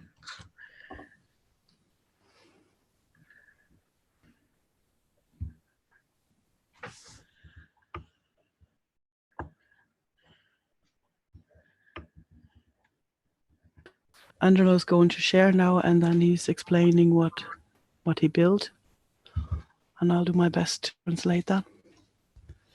Moment, ich muss das erst schon mal umdrehen. Ja, aber jetzt sieht man es. Jetzt muss ich freischalten, oder? Freigeben. Ja. Mhm. Wird schon freigeben. Das ist der grüne. Okay. Und wenn du Ton hast du Ton dabei? Nee, ne? Ja, das ist jetzt erst einmal das Bild, um es euch mal zu zeigen, um was es eigentlich geht bei mir. Okay, so Angelo is just showing his pictures now so that we get an idea what he's doing. Okay. Seht ihr das Bild? Ja. So, ich habe da jetzt einfach mal die Delta-Formation etwas anders gebaut, weil ich das lange schon versuche mit Feldern. Also ich möchte ein sehr starkes Feld, das in der Mitte stabil bleibt. Ja, ich möchte Flugsysteme irgendwie bauen, das also ein starkes Feld brauche ich halt da. Okay. So Angelo is trying to build a very strong field in the middle, because he's also trying to build flight systems. Okay. So, und da habe ich jetzt mir mal überlegt mit dem System, das ist jetzt mal ein Versuch von 4. Das ist jetzt, glaube ich, das zweite Versuch. Und zwar bei dem zweiten Versuch ist es so, ich habe oben ein Deuterium-Ganz, also ein starkes Ganz, das das mittlere füttert. Und unten halt die 3 Kugeln, wo praktisch auch in die Mitte praktisch das Feld mit einfügen. Also von den anderen unteren 3 Feldern. Also in der Mitte, das ist eine leere Kugel. Und außen, ja, jetzt kannst du übersetzen. Okay, so in the top ball there's deuterium GaNs. I think you understood that. The middle ball is empty. And on the bottom, unten hast du, was hast du, CH3? CO2, CH3 und das Kupfergans. Okay, so it's copper oxide, CH3 and CO2, okay. Ja, ich habe halt die Sorten gewählt, wo halt wirklich jeder zu Hause hat. und wo praktisch diese Versuche auch selber starten kann. Das ist für mich eigentlich sehr wichtig. Okay, Angelo is trying to build his experiments in a way that everybody else can replicate them. Okay? Ja, und jetzt bei dem zweiten Versuch ist es mir halt aufgefallen, der erste Versuch, da habe ich dieses Feld in der Mitte nicht stabil halten können. Und das habe ich jetzt versucht mit diesem V2 Markgrafspule, das kennt ja jeder vom V2-Aufbau, um dieses Feld zu stabilisieren. Das ist jetzt mal einfach das zweite Versuch. Okay, so this is his second experiment of a total of 4, and he's been trying to stabilize the field in the middle and has been building the V2 reactor. Okay. Ja, und wichtig ist es halt bei dem System, dass bei den Kugeln, also die gecodete, wie sagt man da, gecodete Kabel praktisch. Was ist das jetzt?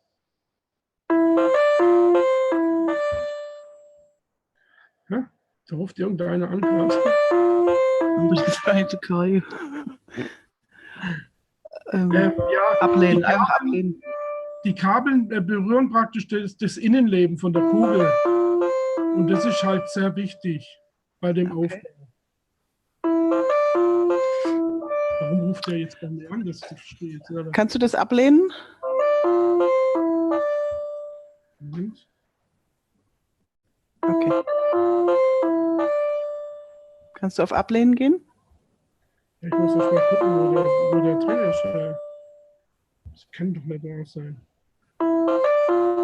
Jetzt hör kurz auf zu teilen und dann findest du den Button vielleicht.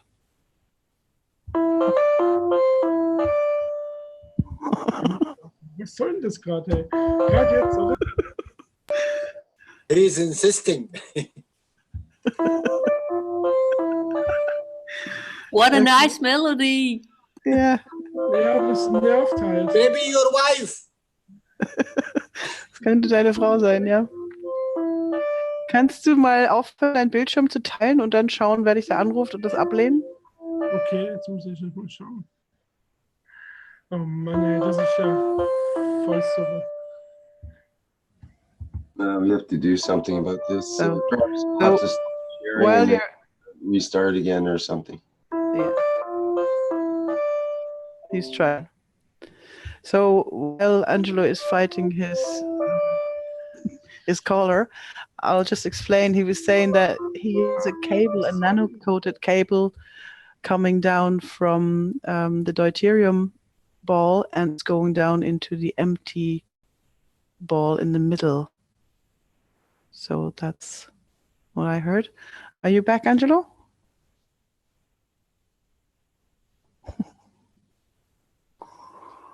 Okay, it's a pity now. Somebody really needs to talk to him. Ich bin noch da, bloß der hört nicht auf zu telefonieren hier. Kannst du das nicht ablehnen? Ich kann es nicht ablehnen, weil ich nicht weiß, wo der ist. Der hat sich einfach aufgerufen und versucht, mich zu erreichen. Wer denn? Ich weiß es. Der Inder ist das, glaube ich. Someone to help him with this in the background. We can't have everybody just listening to this next couple of minutes here. Angelo, versuch das mal auszumachen und dann meldest du dich wieder, okay? Ja, in 2 Minuten bin ich wieder da. Okay. All right. Angelo is trying to find out where that ringing is coming from, and then he's gonna be. It might be Zoom. Someone trying to get a hold of him through Zoom or. Yes, probably somebody clicked the wrong button there. Yeah. Okay, no problem. Do we have anyone else who would like to share something in the meantime? I see Frederick is saying Corinne would like to present something, unless you have anything else there, Rick, sorry. We just have, who was it with Pia there again? There was Pia and Evelyn, and we Evelyn. have Corinne as well. Yeah. Evelyn, she's here now, so perhaps we had some questions on the video that we saw.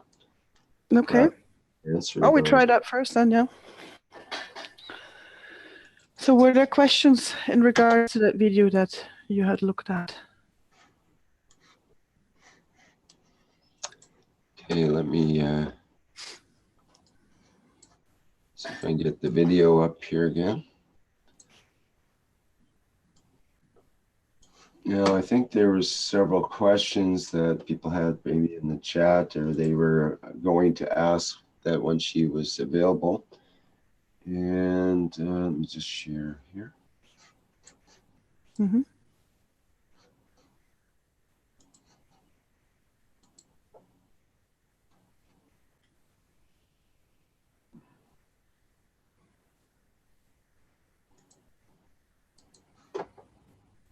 Okay, let's do it differently. You have your Okay. desktop up now. Jeez. Did it again, darn it. Okay. Right. Okay, so this is the video, and this is one of the pictures of the units. The boosters, huh? The boosters, yes. And we're looking at this unit, and there was a question of what GANs was in the ball. I think we see a spinning GANs ball here. Mm-hmm. That was one of the questions. Okay. So, unless Evelyn, möchtest du das beantworten, was da drin ist? Ja. Also CH3 ganz ist drin. So, CH3, yeah? CH3 GANs is in the middle, in the ball, yeah. Und 2-3 Tropfen Wasserstoff ganz. And 2 or 3 drops of hydrogen GANs. Danke dir, Evelyn. Okay. Okay, who else had a question for Evelyn about this video? Maybe I'll show a couple of frames from the video. We had the presentation from Pia, and we're looking at the car maggrav, and we were looking at the tubes, and specifically the where are they here?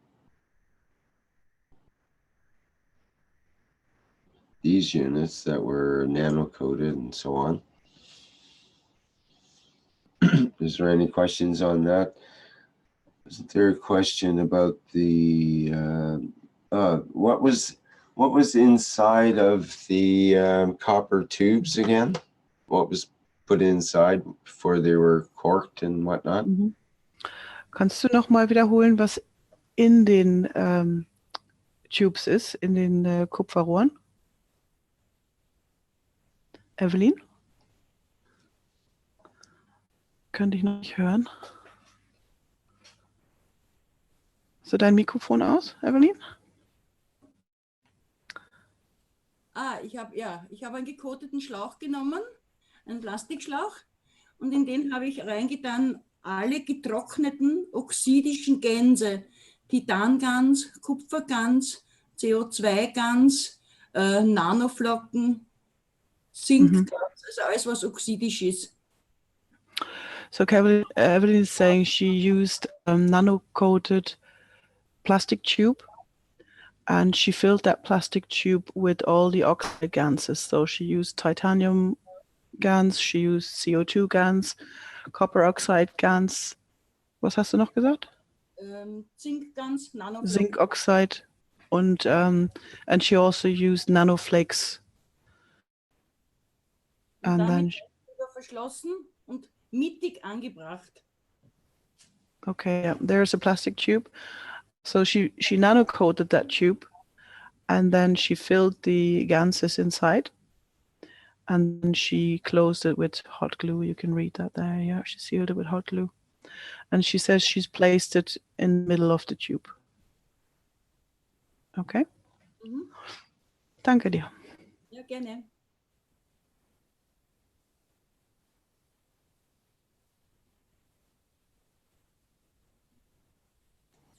Hey, Evelyn. Hello, it's Pia here. Hi, Pia. Hi. Hello. Hello. I just want to ask you, Evelyn, do you still have this? How is it with your new car? You have reloaded the little reactor, didn't you? So how is it working? Evelyn, die Pia fragt, wie das in deinem neuen Auto jetzt funktioniert mit dem Reaktor. Wunderbar. Also mit dem alten Auto habe ich natürlich mehr verspürt, weil das alte war ein Diesel. Der hat viel geruckelt und gewackelt und war laut. Und da ist er dann eben ganz leise geworden und hat mehr Power gehabt. Mit neuen kann ich das nicht so nachvollziehen, weil der von Haus aus ruhiger läuft. Ne? Aber ich fahre mit dem neuen ungefähr jetzt 800 Kilometer mit einem vollen Tank. Das ist ein Veo Chevrolet 2008. Benziner. So Evelyn is saying she had the reactor in her old car installed, and that was old diesel. And she says that car was quite loud and well, very noisy, and she could definitely feel and hear the difference. And now that she has a new car, she doesn't hear the difference that much, but she says she has been driving 800 kilometers so far on one tank filling. Wow, 800, that is much, isn't it? Isn't it so that you usually said you drive 500 to 600 kilometers in one tank? Mhm. Is that right? Yes, 800 Oh, Kilometer that's... im Tank ist ein Aveo Chevrolet 2008. It's an Aveo Chevrolet 2008. I wouldn't know really what that is, but Pia sagt, du bist sonst 500 bis 600 Kilometer damit gefahren mit einer Tankfüllung? Das war beim alten. Aber auch 600 bis 700 bin ich mit dem alten Auto gefahren und mit neuen fahre ich jetzt ungefähr 800. Mhm. So Evelyn is saying that was... Leer, da ist der Reservetank auch weg. Gell? Also, ja. Wie bitte? Sag nochmal. Da ist der Tank aber dann schon ganz leer bei 800 Kilometer. Gell? Okay, so Evelyn is saying that the tank is then completely empty, and her old car was running on 500 or 600 kilometers per tank filling. So, hast du jetzt schon irgendwelche Unterschiede feststellen können im neuen Auto mit dem Reaktor? Das kann ich nicht sagen, weil ich bin da in so einem starken Feld und ich bin auch so plasmatisiert, dass ich überhaupt fast keine Unterschiede merke. Nicht? Also, Aber es weil ist erst... es läuft und dass ich weniger Sprit brauche und dass es quasi wie, wie soll ich sagen, ein großes Feld im Auto ist. Das merke ich schon, ne? Aber mehr kann ich auch nicht sagen. Gell?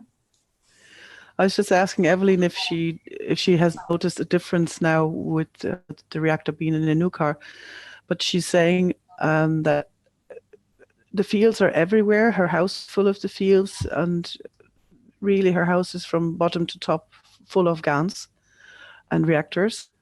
So she says she has difficulties to notice any differences at the moment, but it's running. Danke dir, Evelyn. Ja, gerne. Do you have any more questions there for us, Rick, or anyone else? There was a question why she used titanium. Okay, Evelyn, warum hast du Titanium ganz gewählt? Weil es ein oxidisches Gas ist. Das ist gravitativ. Okay, she says it's an oxide gas and it's gravitational. That's why she chose it. Dankeschön.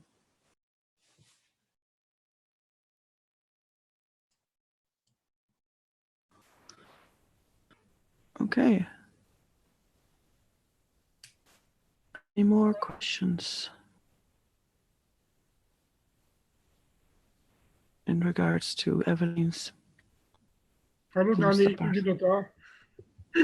Okay, ja, kleinen Augenblick noch. Wir machen noch kurz zu Ende hier mit Evelyn und dann können wir weitermachen. Okay, danke. Are there any more questions for Evelyn? I don't see any in the chat here, but so maybe Yes, we're... Fred asked a question in French in the Zoom chat.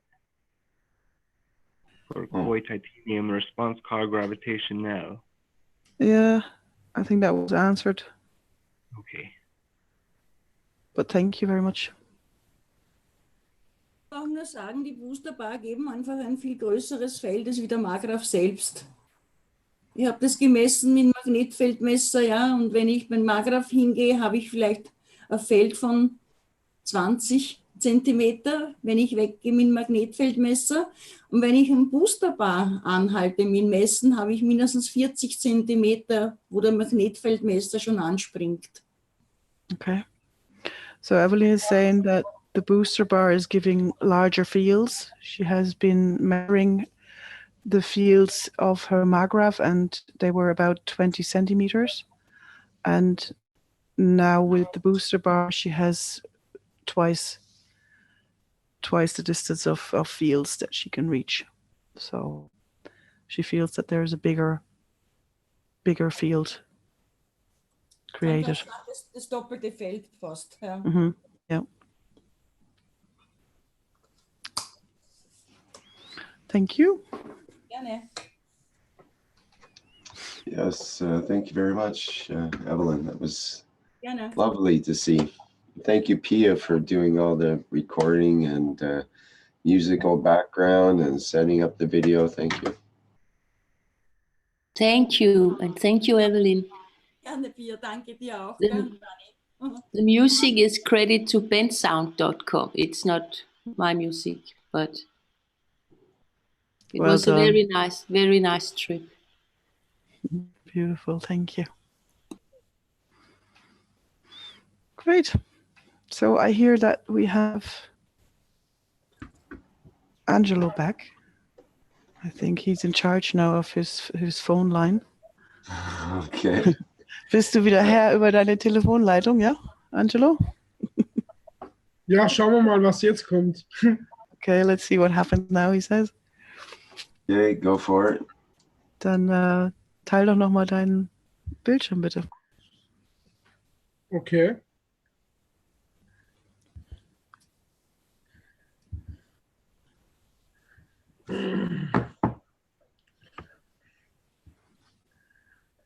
Seht ihr das jetzt? Yeah, we can see that. That is basically a drawing now of. Das ist eine Zeichnung von deinem Versuch, ja? Genau, ich habe da jetzt einige Zeichnungen gemacht. Das ist vielleicht besser, wie das auf dem Bild. Das könnt ihr auch richtig sehen hier, wie ich das meine. Und zwar geht es auch hier um die gekodeten Kabel. Die haben Kontakt zur Innenkugel, also zur Flüssigkeit. Was sind das für Kabel? Sind das nur die Kupfer? Es sind 1,6 Millimeter starke gekodete Kupferkabel. Okay. Mit dem Plastik drum? Nö, braucht kein Plastik drum sein. Also nur das Kupfer? Genau. Okay. So the top ball that was filled with deuterium GaNs is connected to the middle ball, the empty one, with a nano-coated copper wire. Okay. So, das ist jetzt normal der Versuch 1 Aufbau. Also ich habe da in der Mitte ein sehr starkes Feld, das ich mit meiner Hand spüren kann, weil ich feinfühlig bin. Und ja, ich möchte jetzt einfach mal schauen, ob ich da entweder ein sichtbares Feld kreieren kann oder wirklich so ein starkes Feld, wo ja, irgendwas schwebt oder ja, ich habe auch andere Versuche, wo ich so, gerade habe ich mal so ein Video gesehen, wo man so einen Zettel mit anbringen kann, ob das Magnetfeld stark genug ist, dann ein Tesla-Messgerät. Also das möchte ich mir schon noch alles organisieren, aber das sind halt mal so ja, so allgemeine Feldversuche von mir. Okay. So what Angelo is saying, he's trying to make the field in the middle stronger. He can feel the fields with his hands. He's very sensitive. And so he was saying he's also been watching a video where somebody was able to move a piece of paper with fields. So that would be one of his aims, to make that field so strong that he, can basically use it for other things. Ja. So, bei dem zweiten Versuch habe ich einfach die Markgrafspule, wo ihr kennt von dem V2-Aufbau, den habe ich dann praktisch um diese leere Sphäre in der Mitte praktisch umgespannt. Das ist also kontaktlos, die hat keinen Kontakt zu irgendwas, sondern ich brauche dieses Magnetfeld von dieser V2-Spule. Das sind, ja, okay, das ist die Zeichnung oben links, ne? Genau. Okay. So the drawing on the corner left that you see is basically the empty ball in the middle. And around that ball, you have the wireless V2 reactor installed. And it's not connected to anything but the empty ball in the middle. Okay. So, das war jetzt die 2. Jetzt muss ich nur schon gucken, wo die andere Zeichnung ist. So those were his first 2 experiments.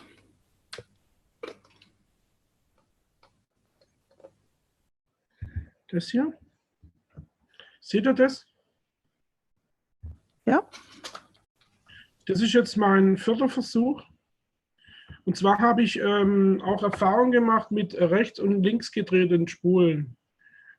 Also für mich sind rechts gedrehte Spulen gebende Spulen und links gedrehte sind für mich nehmende Spulen.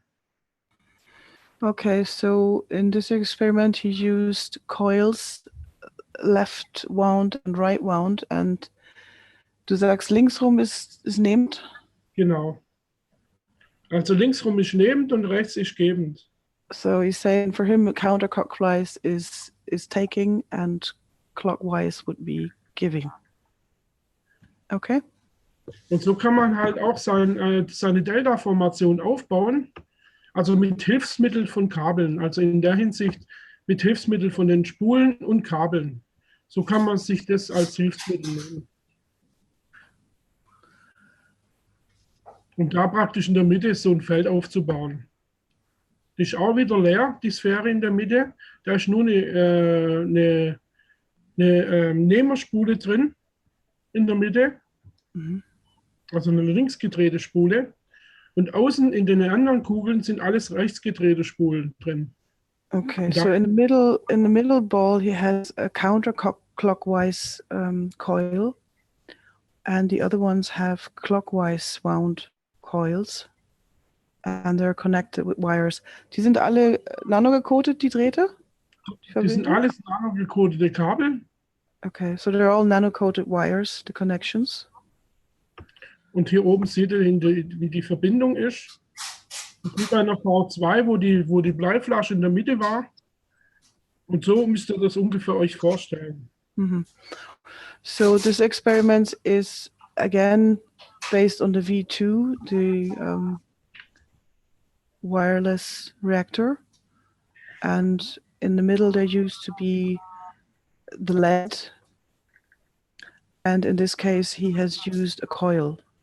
So yeah, this is really basic. This is really just wires and balls, rather than having a wooden construction or a metal construction. So, okay, yeah. Also ich möchte halt in Zukunft mit solchen Formationen Heilstationen füttern mit Energie. Ja. Angelo's goal is to feed health stations this way. Okay. So, jetzt möchte ich euch was anderes noch zeigen. Das ist Okay, Angelo is going to show us something else now. Das, wo ich dir mal gezeigt habe. Ich schon gucken nach den Bildern.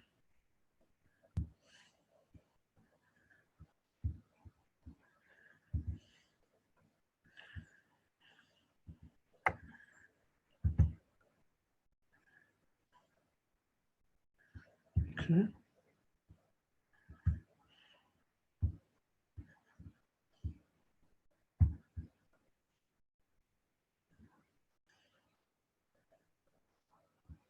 Mit freigeben. Okay. I just see Peggy had a question here. Peggy says, I didn't hear what Angelo is feeding with the reaction. Das ist eine riesige Prozedur mit dem Rechner hier. Kein Problem. Ich übersetze noch mal kurz was, Angelo, ja? Ja. Peggy, Angelo was trying to feed, or his aim is to try and feed health stations with his construction. I hope that was the answer to your question. Okay, Angelo? Das ist jetzt ein neuer Versuchaufbau, und zwar, das ist jetzt Kupfer, das habe ich dir auch mal geschickt, diese Fotos. Und zwar habe ich da Kupfer mit meiner Wärmebildkamera vorher fotografiert. Und zwar ist oben links die Temperatur von dem Kupfer. Okay, so I think, Rick, are you there? Yes, Jenny, I am. Hi. Oh, hi, Frederic. No, I was thought Rick was there. Rick or Fred? Sorry, sorry, Frederic. Yeah. Bad pronunciation here.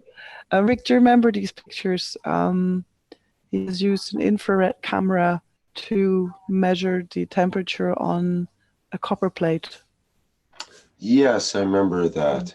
Mm-hmm. So Angelo is going to show his experiment basically, and if you want to add anything to it. So, okay, Angelo? Great. Jetzt kommt das nächste Bild.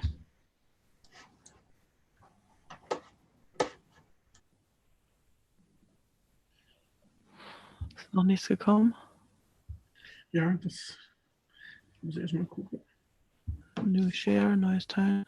So Angelo took a few pictures now from his experiment, and the first picture that we just looked at was where he was using the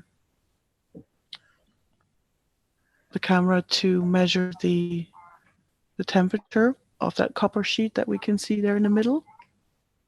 So he has basically a star formation, and in the middle he put his copper plate. Ja.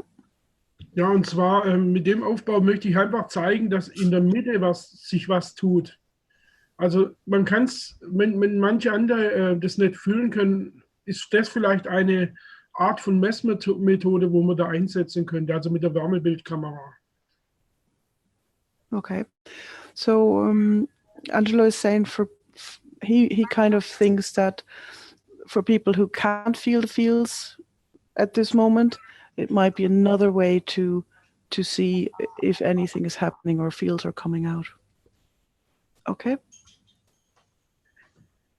Das ist jetzt mal ein Aufbau, um einfach dann weiterzugehen, weil ich versuche halt ziemlich viel, und das ist nun mal wieder so ein Beweis für mich, dass sich in der Mitte einfach fühlbar war für mich, aber dass das einfach was sichtbar war, also gerade mit der Wärmebildkamera. Und jetzt zeige ich euch dann das Video, um was es eigentlich da geht für mich. Kleinen Moment noch. So for Angelo, this is showing something is happening in the middle, and he can feel the warmth in the middle, but he wanted to be able to measure it. So now he has used this camera to measure the temperature of the copper plate. Okay. You're going to show a video now? Okay, jetzt muss ich das schon stoppen.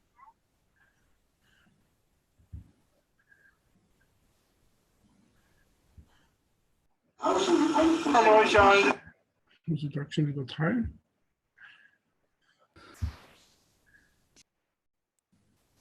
So Angelo has made a few videos on his channel, and he's going to share this one with us.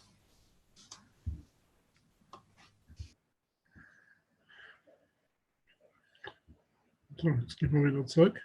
Das ist von meiner Formation. That's his star formation. Das ist wieder mal neu auf. Wolltest du irgendwas sagen, Dani?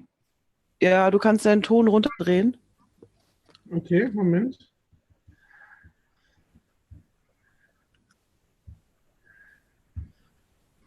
Super, danke.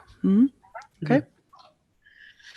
Ja, das ist jetzt meine Delta-Formation mit den verschiedenen, ich habe sehr viele Kugeln, wo ich also praktisch das Feld in der Mitte verschieden füttern kann.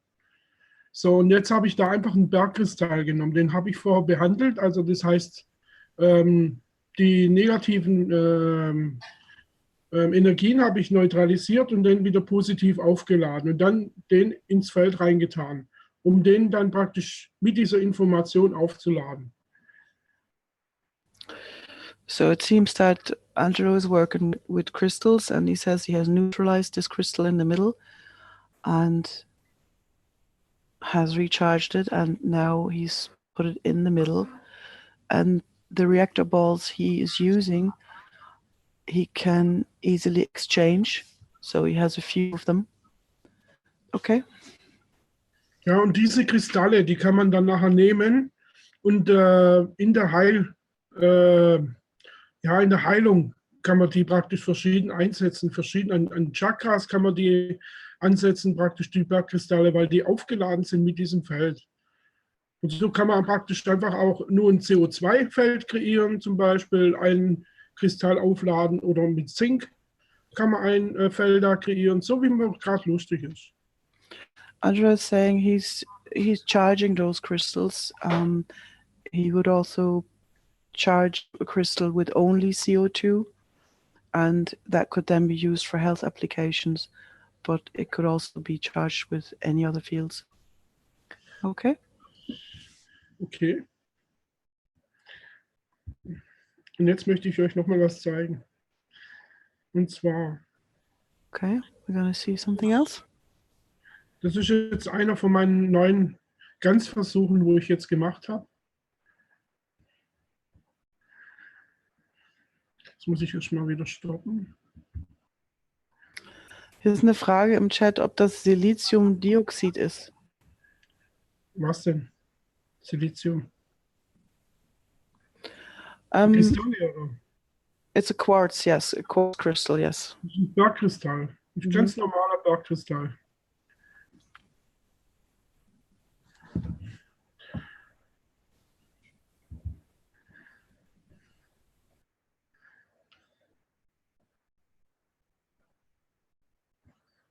Kann man das sehen? Ja. Ja, das ist mein neues Foodguns, wo ich da erzeugt habe. Ohne NaOH, sondern einfach durch dieses Feld. Und zwar habe ich da wieder dieses Magnetfeld von der Magkraftspule. Und das tue ich praktisch rübersetzen in dieses 10%ige Salzlösung, wo außenrum diese gekodete Kupferspule ist. Und das funktioniert einwandfrei. Das habe ich schon getestet. Und Okay, hatte auch. das verstehe ich jetzt nicht. Also du hast ein Foodguns gemacht. Womit? Wie? Ich habe mit diesem Feld, also ich habe da jetzt eine Frucht reingetan in dieses Magnetfeld, in diese Magkraftspule. Ist das eine Orange oder was ist das? Das ist ein Pfirsich. Aha, okay. So Angelo has put a peach in the middle of those Maggrav coils. That is not a ball on the left, that is a peach, a fruit. So, and he's making his food GANs by having that peach in the middle of those Maggrav fields and then transferring the fields over to the water. And the water is salt water. Wie war die Konzentration vom Wasser? Also habe ich jetzt 10%ige Steinsalzlösung. 10% of a stone salt he's using in that solution. Okay. Ja, und das funktioniert einwandfrei. Also ich habe da so viele ganz neue Variationen jetzt probiert. Und das ist halt das, wo ich mit euch teilen wollte, weil das ein sehr gutes Foodguns ist, wo auch ziemlich stark ist. Und da könnt ihr zum Beispiel Reaktoren bauen, wo ihr dann praktisch, ja, das muss ich euch auch zeigen. So Angelo is saying he finds this is quite a strong food GANs, and that could also be used with reactors. Okay. Moment, ich zeige euch jetzt den Reaktor, wo ich jetzt eigentlich damit füttern will. And he's going to show us the reactor now that he's planning to feed with this food GANs.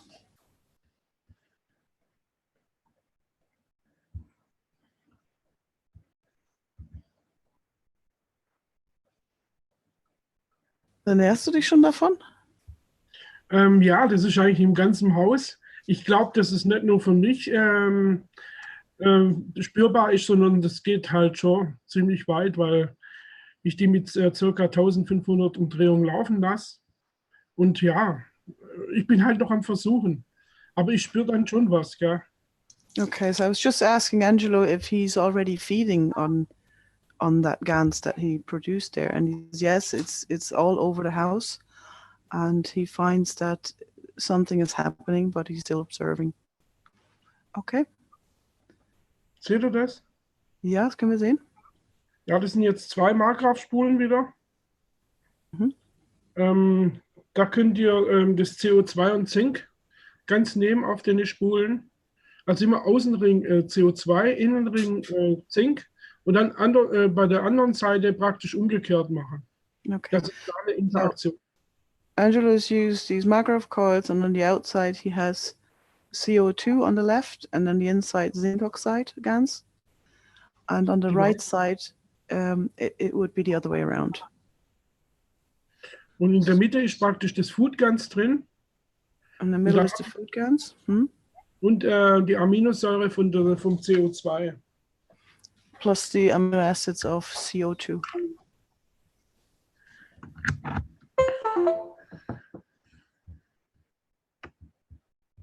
Ja, das war mal ein bisschen von mir. Ich habe da noch einiges, aber ich denke mal, das ist okay, oder? Ja, das ist super. Danke dir. Ich danke. Okay, schau mal, ob da Fragen sind. Okay, Angelo said that was all he wanted to share with you. And if you have any questions, feel free to ask.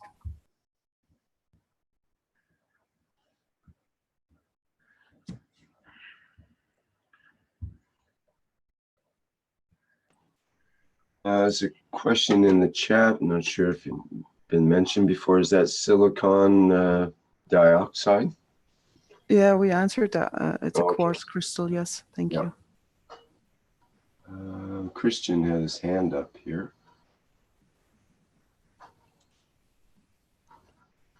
Ja, Angelo, ich sage es auch gleich auf Englisch nochmal. Hast du zum Beispiel beim Pfirsich, bei dem Food GANs wahrnehmen können, wenn du jetzt die Markgrafspulen da hast, das Feld von den Pfirsichen als Pfirsichqualität oder als Duft vielleicht oder sowas? Okay, I would like to know whether when you use a peach, for example, as food GANs, and then you spread the feed of the food GANs, can you feel the peach? Also ich konnte den Geruch nicht wahrnehmen von dem Pfirsich. Aber ich habe schon gesehen, dass da einiges an Gant sich da produziert ist. Ja, und das habe ich halt jetzt eingebaut in den Reaktor und das funktioniert einwandfrei. Also man hat immer so ein Hungergefühl und ja, es funktioniert für mich. Ja, also dieser Testversuch hat praktisch bei mir funktioniert. Danke. Bitte. Desktop rig, please. Yeah, I'm trying to share properly. It's funny. It's not tricky. Okay, thank you.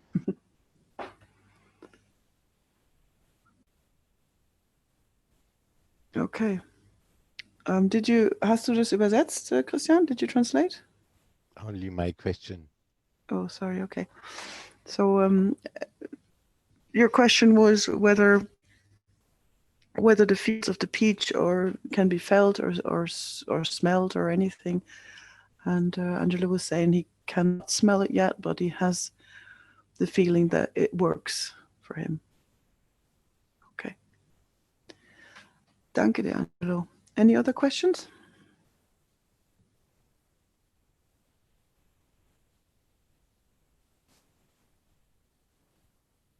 Okay, thank you. Dann danke ich dir, Angelo. Super.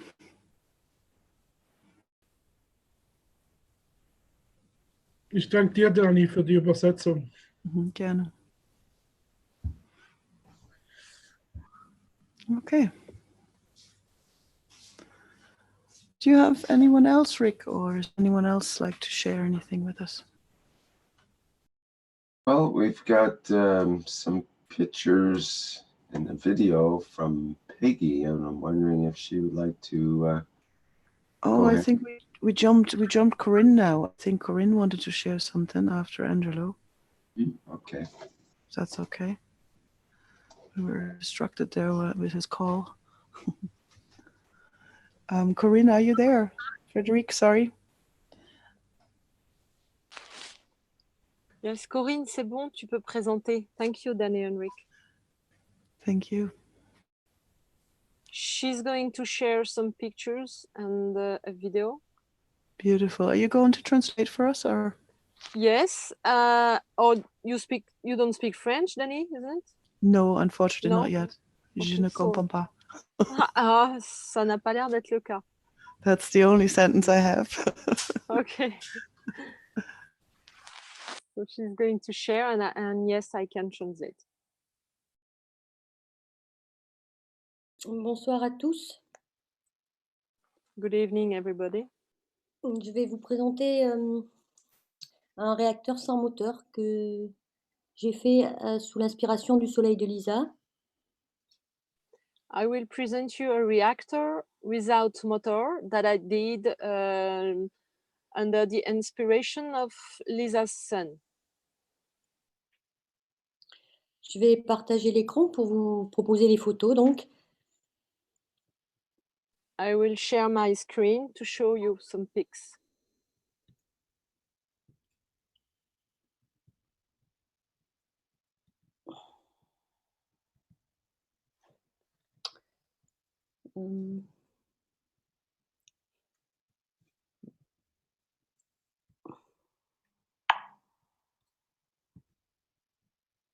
il faut que je les ouvre d'abord. Sinon, je les ouvrirai pas. Ok.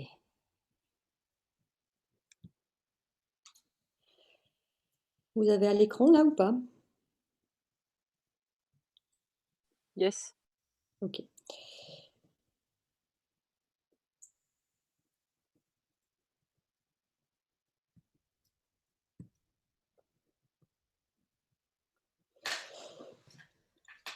Voilà, donc c'est un réacteur constitué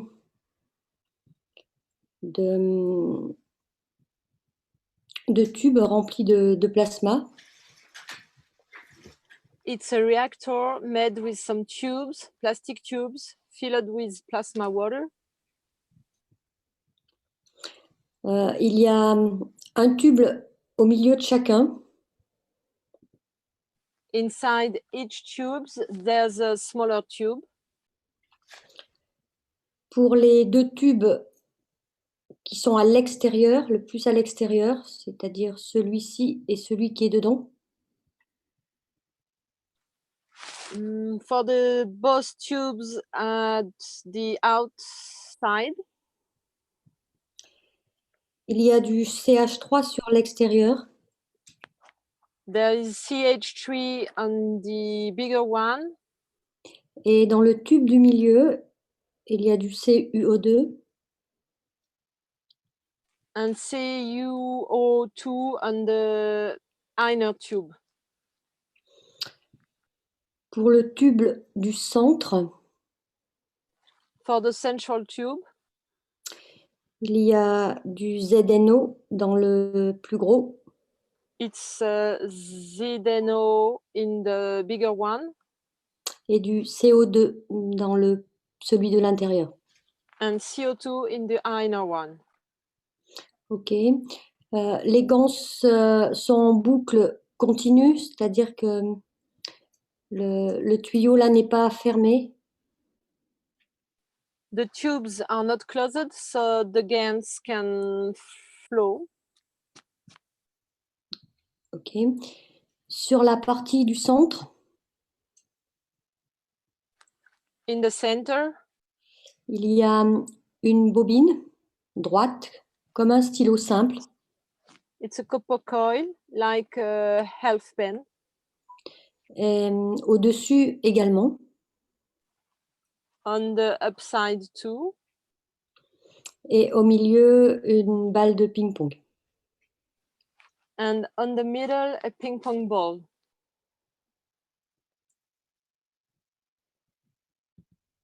Vous voyez la deuxième photo?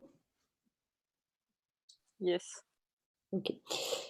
Il est attaché donc avec un tourillon. C'est ce qu'on se sert pour la pêche en fait. C'est pour limiter le frottement en fait, pour qu'il puisse tourner plus librement. It is fixed with, I don't know the name in English. It's a piece used by people who make fish. It's called a swivel. Swivel. A swivel. Thank you. So the sun can turn. Ok. Vous voyez la photo là encore, la nouvelle? Oui. Ok. Ça c'est donc en plus gros plan.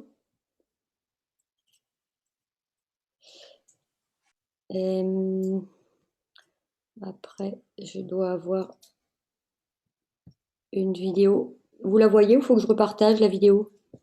On la voit. Ok.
Voilà, donc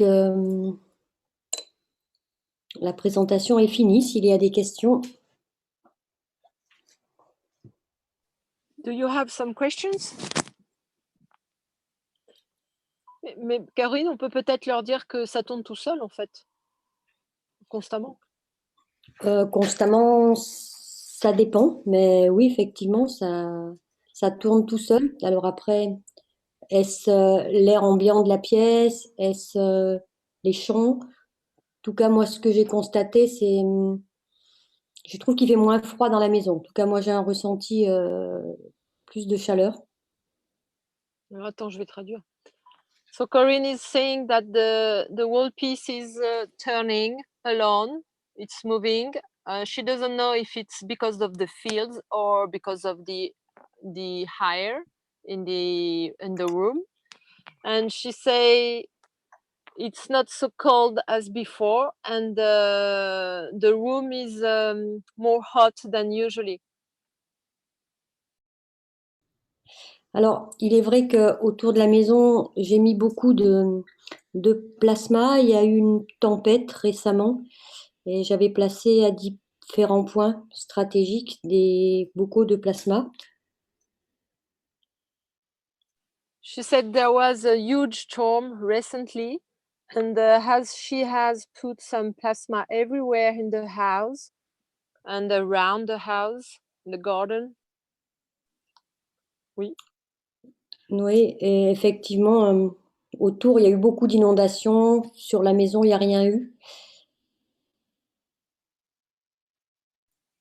There were a lot of inundation. I don't know if this word is correct. When the water goes out the river.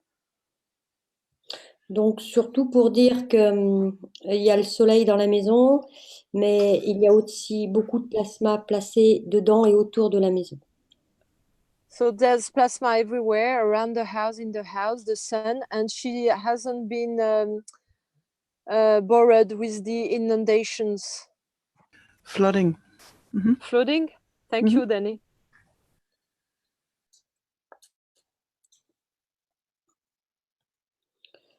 Donc le but pour moi du réacteur, c'est que la boule centrale soit nourrie en fait par tous les champs extérieurs et ceux qui vont être générés par les circuits extérieurs et par les champs qui peuvent provenir d'ailleurs, bien sûr. Rick, your desktop. She said the goal for her was to let the ping pong ball be fed by the environment and by the fields, the interactions, the fields. Et ensuite que cette balle redonne ce dont on a besoin dans la maison. And then the ping pong ball gives back what is needed for everybody in the house. I have a question there for Corinne, please. Frederic. Oui. Yes, sure. Was it her intention to heat the house or the room? Il y a Dani qui demande si c'était ton intention de chauffer la pièce. Mon intention était en fait que la boule réponde à mes besoins, aux besoins de la maison, de l'environnement autour de la maison. She said that her intention was the ball, the ping pong ball, answers to what is needed in the house and around the house. Thank you, Corinne. Thank you, Frederic. Beautiful. You're welcome. Merci.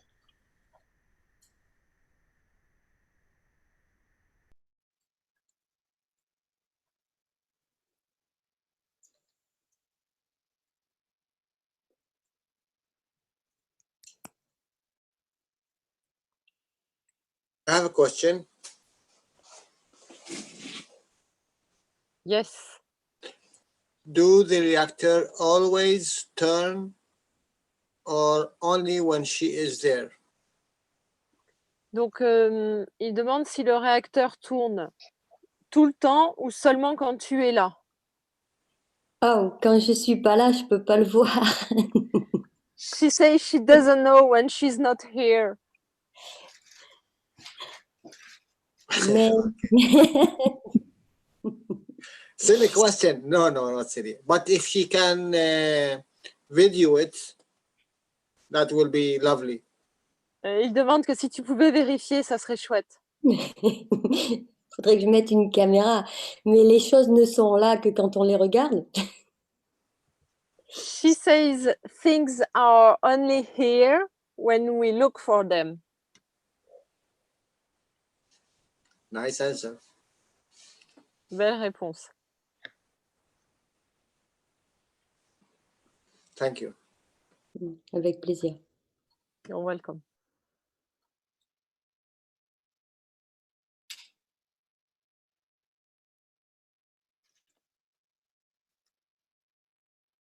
Great. Thank you for sharing. Merci, Corinne. Merci, Frederic. Avec plaisir. Do you have any questions, or would anybody else like to share now with us? I think we had somebody else. Rick, who did you say would like to share with us? Peggy sent some pictures and videos. Do you want to do that presentation, Peggy? How is our time? If we have time, yeah, I can make it short and sweet and show my wonderful chocolate bell pepper plant if we have time. If there's Sure. no one else. Seems like a go-ahead to me. Anybody else have anything to say? You're on, Peggy. Okay, I tried to label them with numbers. The first one, number one, is just some pictures of what the chocolate bell pepper plant looked like in approximately April. It was ready for its first harvest. We get, it's coming to wintertime here now. So it was late springish time frame for April for us, for our weather. And that was my first harvest of the season. The plant is about 2 years old. So it was its second time of producing well. And this is what they look like. And they're big and they're beautiful.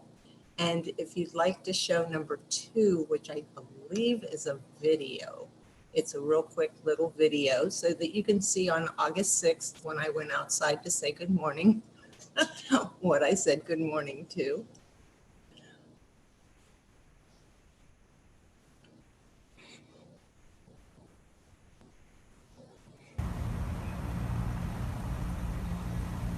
And here you see in the bottom, the creepy crawler, and you can see the caterpillar up on top, just munching away. They barely left me any sticks on the plant, any stalk at all, just a few pieces. So I just let them have at it. They were busy filling up, doing what they needed to do. Obviously, at this point, I wasn't going to get anything from the plants, so the nutrition needed to be shared. So I just let them go, and they just ate away until they had their full. The next day, they had all left the vicinity. Don't know where they decided to go and hang themselves in their cocoons, but they did. Actually, I watched one of them pull its skin off so that it could create the next, because they do this multiple times where they shed their skin as they're eating and growing. But I didn't get any pictures of that. And then if you want to go on to number 3, it shows you what's left of my poor little plant. And you'll see the brown stick is actually just a stick from a mesquite tree. That's what I use to try to brace some of my plants when they get heavy. But the rest of it, the green that you see, that is all that's left. Not a single leaf, nothing. And I thought, well, normally I don't have much success when plants have no leaves left and are that much gone, that much of it being gone. But I put all my faith into my plasma and put together some rings. And I think that might be the next picture.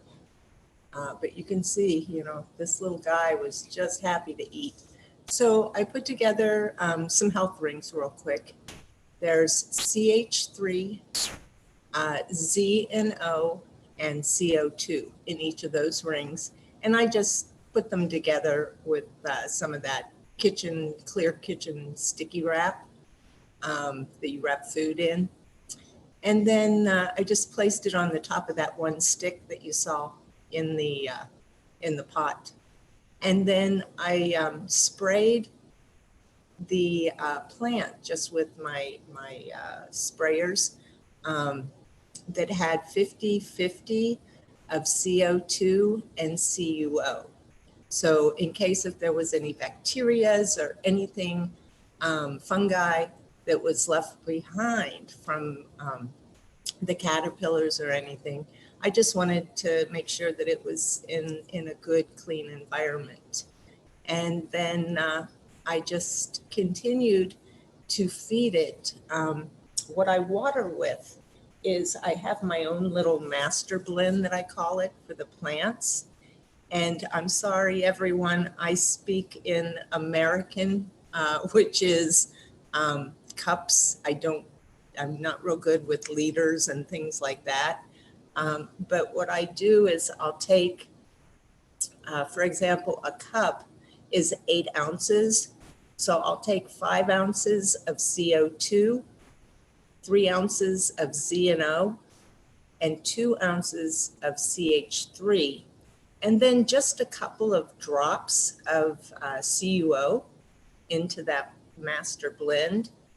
And then once I have that, I just add about 1/4 of the cup to 1 gallon of water. And then that's what I feed, basically like a fertilizer, or the fields can freely give what the plant needs. And so with the health rings on the top, and then by feeding the root base, my thoughts were that I would create almost like a toroidal field with the plant, so that if it was even possible that it would get an opportunity to live and to encourage it to make some new leaves. And within 3 days, you can see in this picture, 3 days later, I had leaves already coming. And I was absolutely beside myself, happy, and just incredibly surprised. Again, I've never had a plant that much gone and be able to get it to come back. So I just kept up the program, and I think, is the next one a video, Rick? Yes. It's Okay. a tree. That's September 2nd? Yeah, the video. Yes, with the tree. Yes. And then, so that was August 6th that I found them. August 7th I started. August 10th is about when the leaves showed up. And then on September 2nd, this is what happened for about 17 to 18 minutes nonstop. There you go, Rick.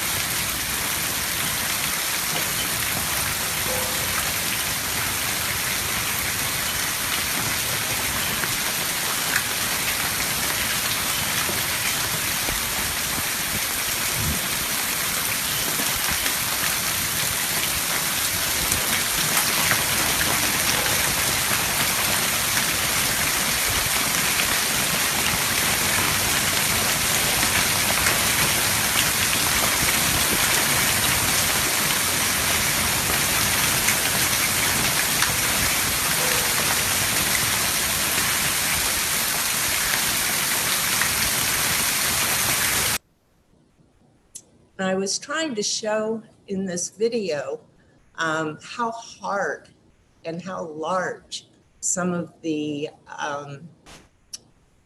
pieces of hail were. Some of them were really quite large. And if you want to go on to the next group of pictures, it shows the hand with a couple of pieces of hail.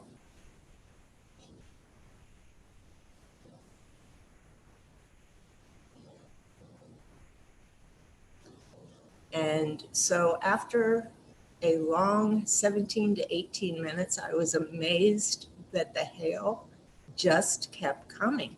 That is so abnormal. We dropped 40 degrees in the course of probably 10 minutes before this was even over. We went from over 100 degrees to 60 degrees. And the amount of hail that was left, you can see in the other picture, we had probably 1.5 inches of hail still sitting on the sides where the water had not, from the rain part, had not washed it away. Very, very unusual. Rick, if you want to go on to the next pictures. The amazing thing about the hailstorm and the plant that it shows is that the plasma dome or plasma oasis in my home and around my area here, because I have so many gains and plasma waters and I use them regularly, and they're here and there and everywhere around me. You can see that even in the close-up of the top, I still have the tiny new buds starting on the plant. And then on the, where you can see the whole plant, I have some leaves that were shred, but not that many. The plant withstood all of that as if it was in its own little barrier. If you want to go on to the next, Rick.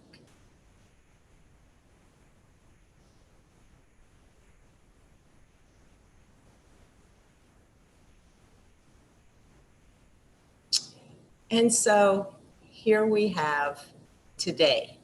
Now, I am wishing that the 3 at least, now on the left, you'll see that I still have 2 very good fruits coming. The flowers are just now becoming fruits, and then there's a couple others that want to flower. And then on the big picture, on the left-hand side of the plant, there's actually 3 fruits. There's 3 peppers. Now they're still green, but they're all in a row going straight down there. So if you see one, look above or below and you'll see all 3. Exactly, there's 1, 2, and 3. I don't know if they will have the opportunity to turn chocolate. It's usually the very last stage that they turn the color as the sun really gets to them. And helps to bring up the antioxidants within the peel. But they are growing beautifully. And here it is today. Our high today is 60. It was 38 overnight, which is very cold, and just happy as a lark sitting there, just, you know, ready to feed the rest of us again. So it has fed humans. It has fed a multitude of insects. It has fed caterpillars. And now it's back to humans, bunnies, and anybody else that wants to reach in there and grab a chocolate bell pepper. And I owe this all to the plasma fields. I believe that sincerely, that I have this beautiful plasma oasis. And by creating a special, and you can see at the top right-hand side of the picture on the right, the 3 rings that are up high still. Those are the health rings there, yes. And then I have now moved probably, let's see, it was the end of the month. So whatever, the 31st, whatever that was, I started to not give the complete blend, but just giving CO2 with the watering process. And I'm reserving for once a week, which I've done 1 of what I was doing with my gallon blends of water. So now it's just a maintenance and seeing what happens if there's enough energy, because I don't get as much sun now this time of year. So we'll see what ends up coming, but I am just so pleased that this plant continues to live and to serve. Thank you, guys. Hey, excellent, Peggy. Thank you for the clear pictures and clear description of what's happening in your little mini farm here. Nice. Yes, as you can see, I'm very compact, but I do container.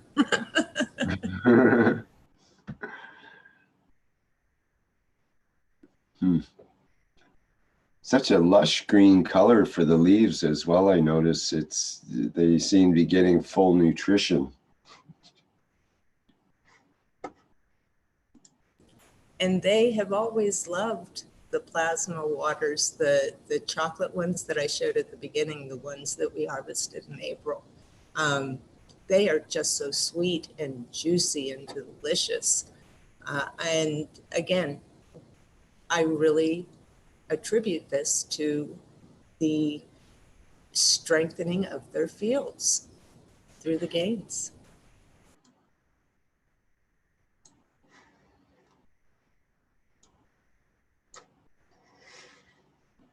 Thank you, Peggy.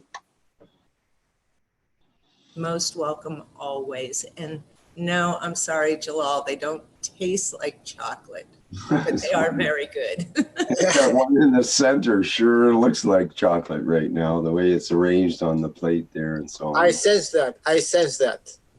They look like somebody dipped them in chocolate. It's just the cutest things. Well, in a way, if we visualize it and we feel it and we taste it, then perhaps it is it. So I invite everybody to have a little taste right now in the pleasure of your own home without having to go to the local cafe or wherever your chocolate vegetables happen to be.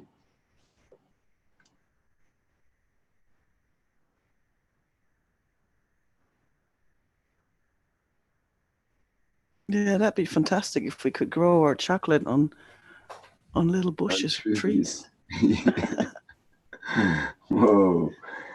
Well, that's one the Belgians would love to have for a patent. Belgian chocolate on a tree. Better not give them the idea. We better get it first. I wonder if it is actually possible. Maybe with the right fields, interactions.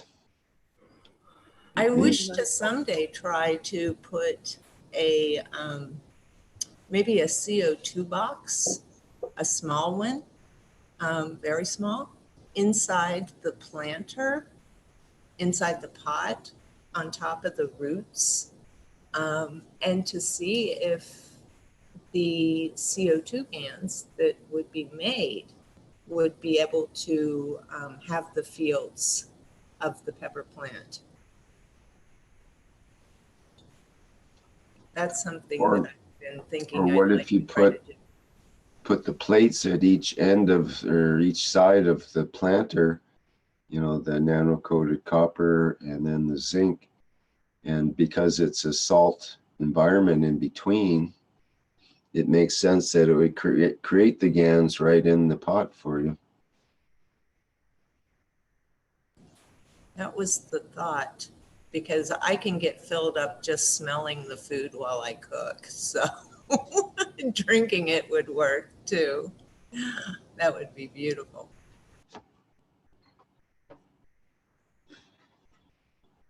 Okay, any other questions for Peggy on that or comments?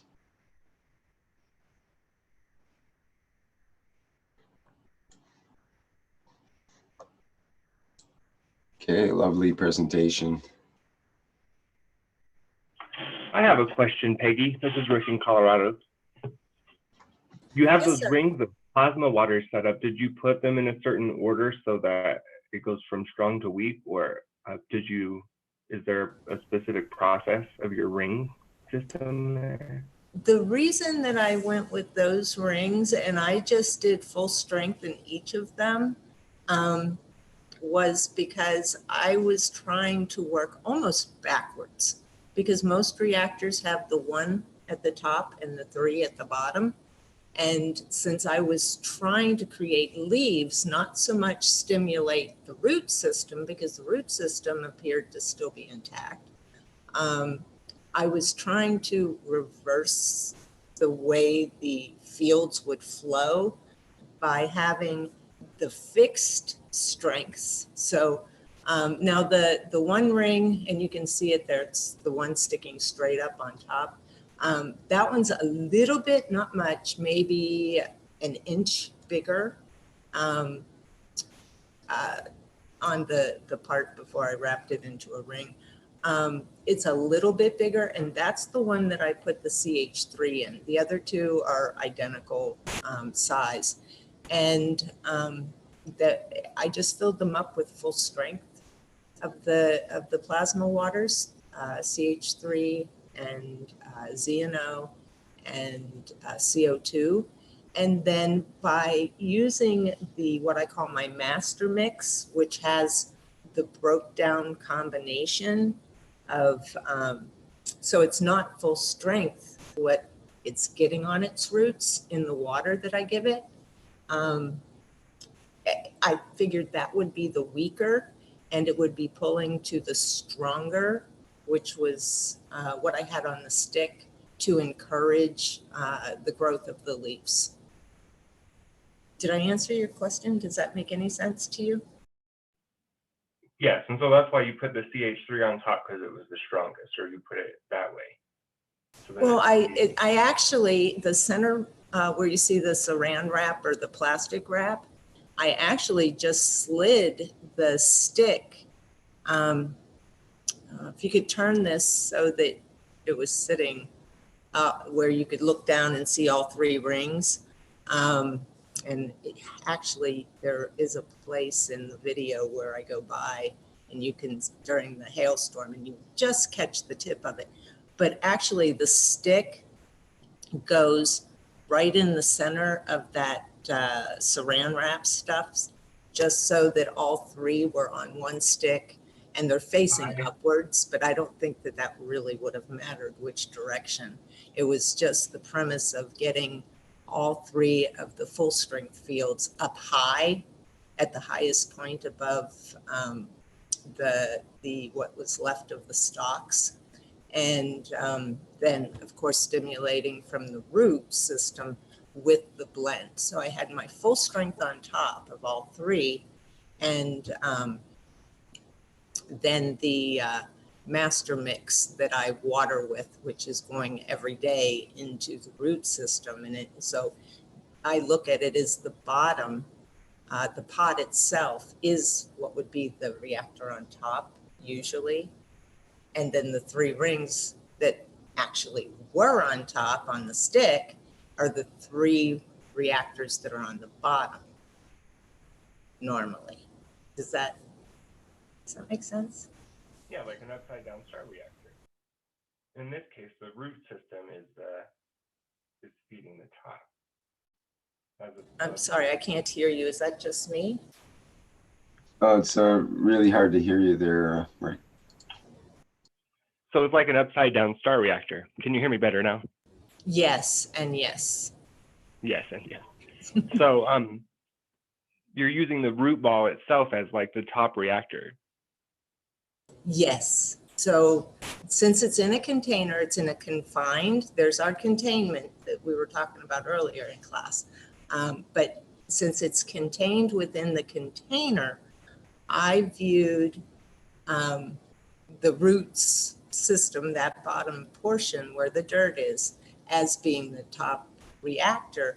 However, it was getting the lower percentage ratio of the Ganses combined, and the stronger, which is the full strength that's in the rings, is what is on top. So yes, the root, what's in the container in the plant pot would be what would normally be on the top of the reactor. Is my Thanks, mind. Peggy. Thank you.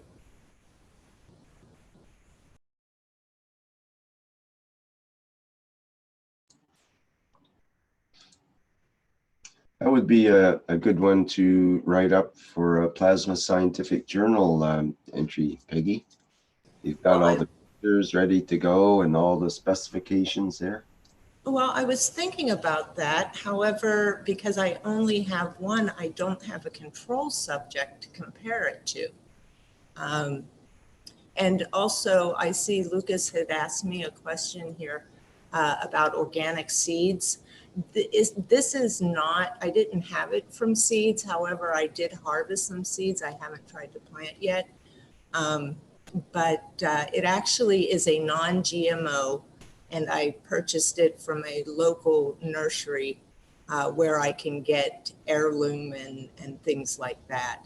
But this is a specific strain, I guess I'll say, because they have all kinds of different ones, yellow and orange, but they're not GMO. They're based, I think, on,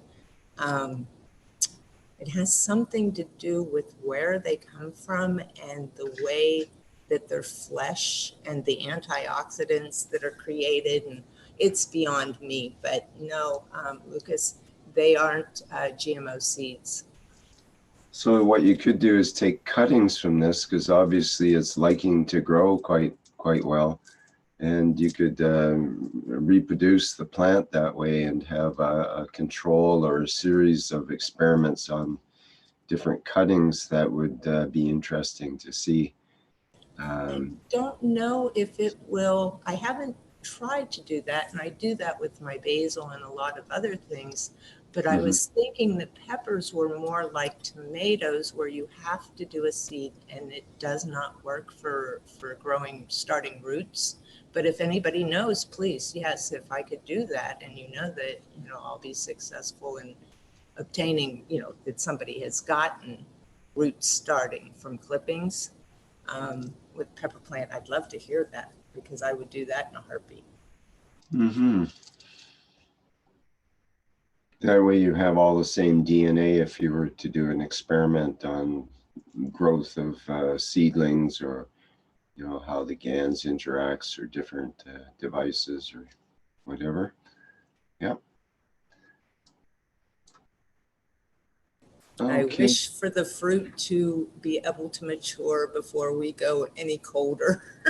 I have frozen bell pepper popsicles. Chocolate ice cream instead of chocolate peppers.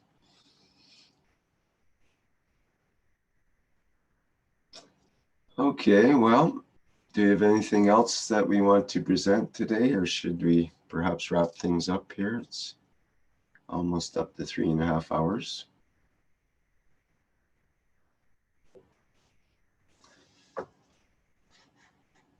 Good idea. Okay, sounds good.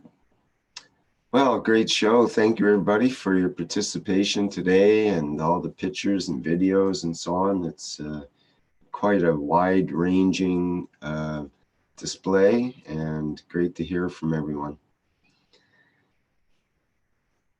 Okay, let's wrap it up for today. I don't think I've got any videos ready to go or anything, so I'll just end with the with our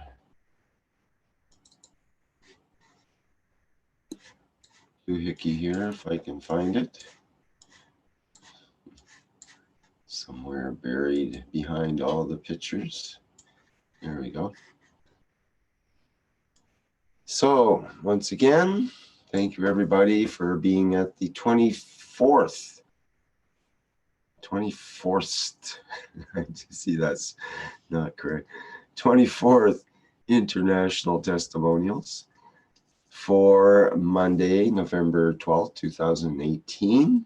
I've been your host, Rick Crammond, and we've had Danny as our host, and lots of participation by various knowledge seekers from around the world in many languages. So once again, thanks to everybody for being here, and we'll see you next month. Was the second Monday of the month of December. Not sure what the date is there, but we'll let everybody know, and you should be able to figure that out. And we've got the one nation, one planet, one race for world peace coming up on Tuesday, and followed by other public presentations through the week. Okay, thanks everyone, and we'll see you next time around. Thank you. Bye-bye now. Thank you. Thank you, Rick. Bye-bye and good night to all. Thank you and goodbye.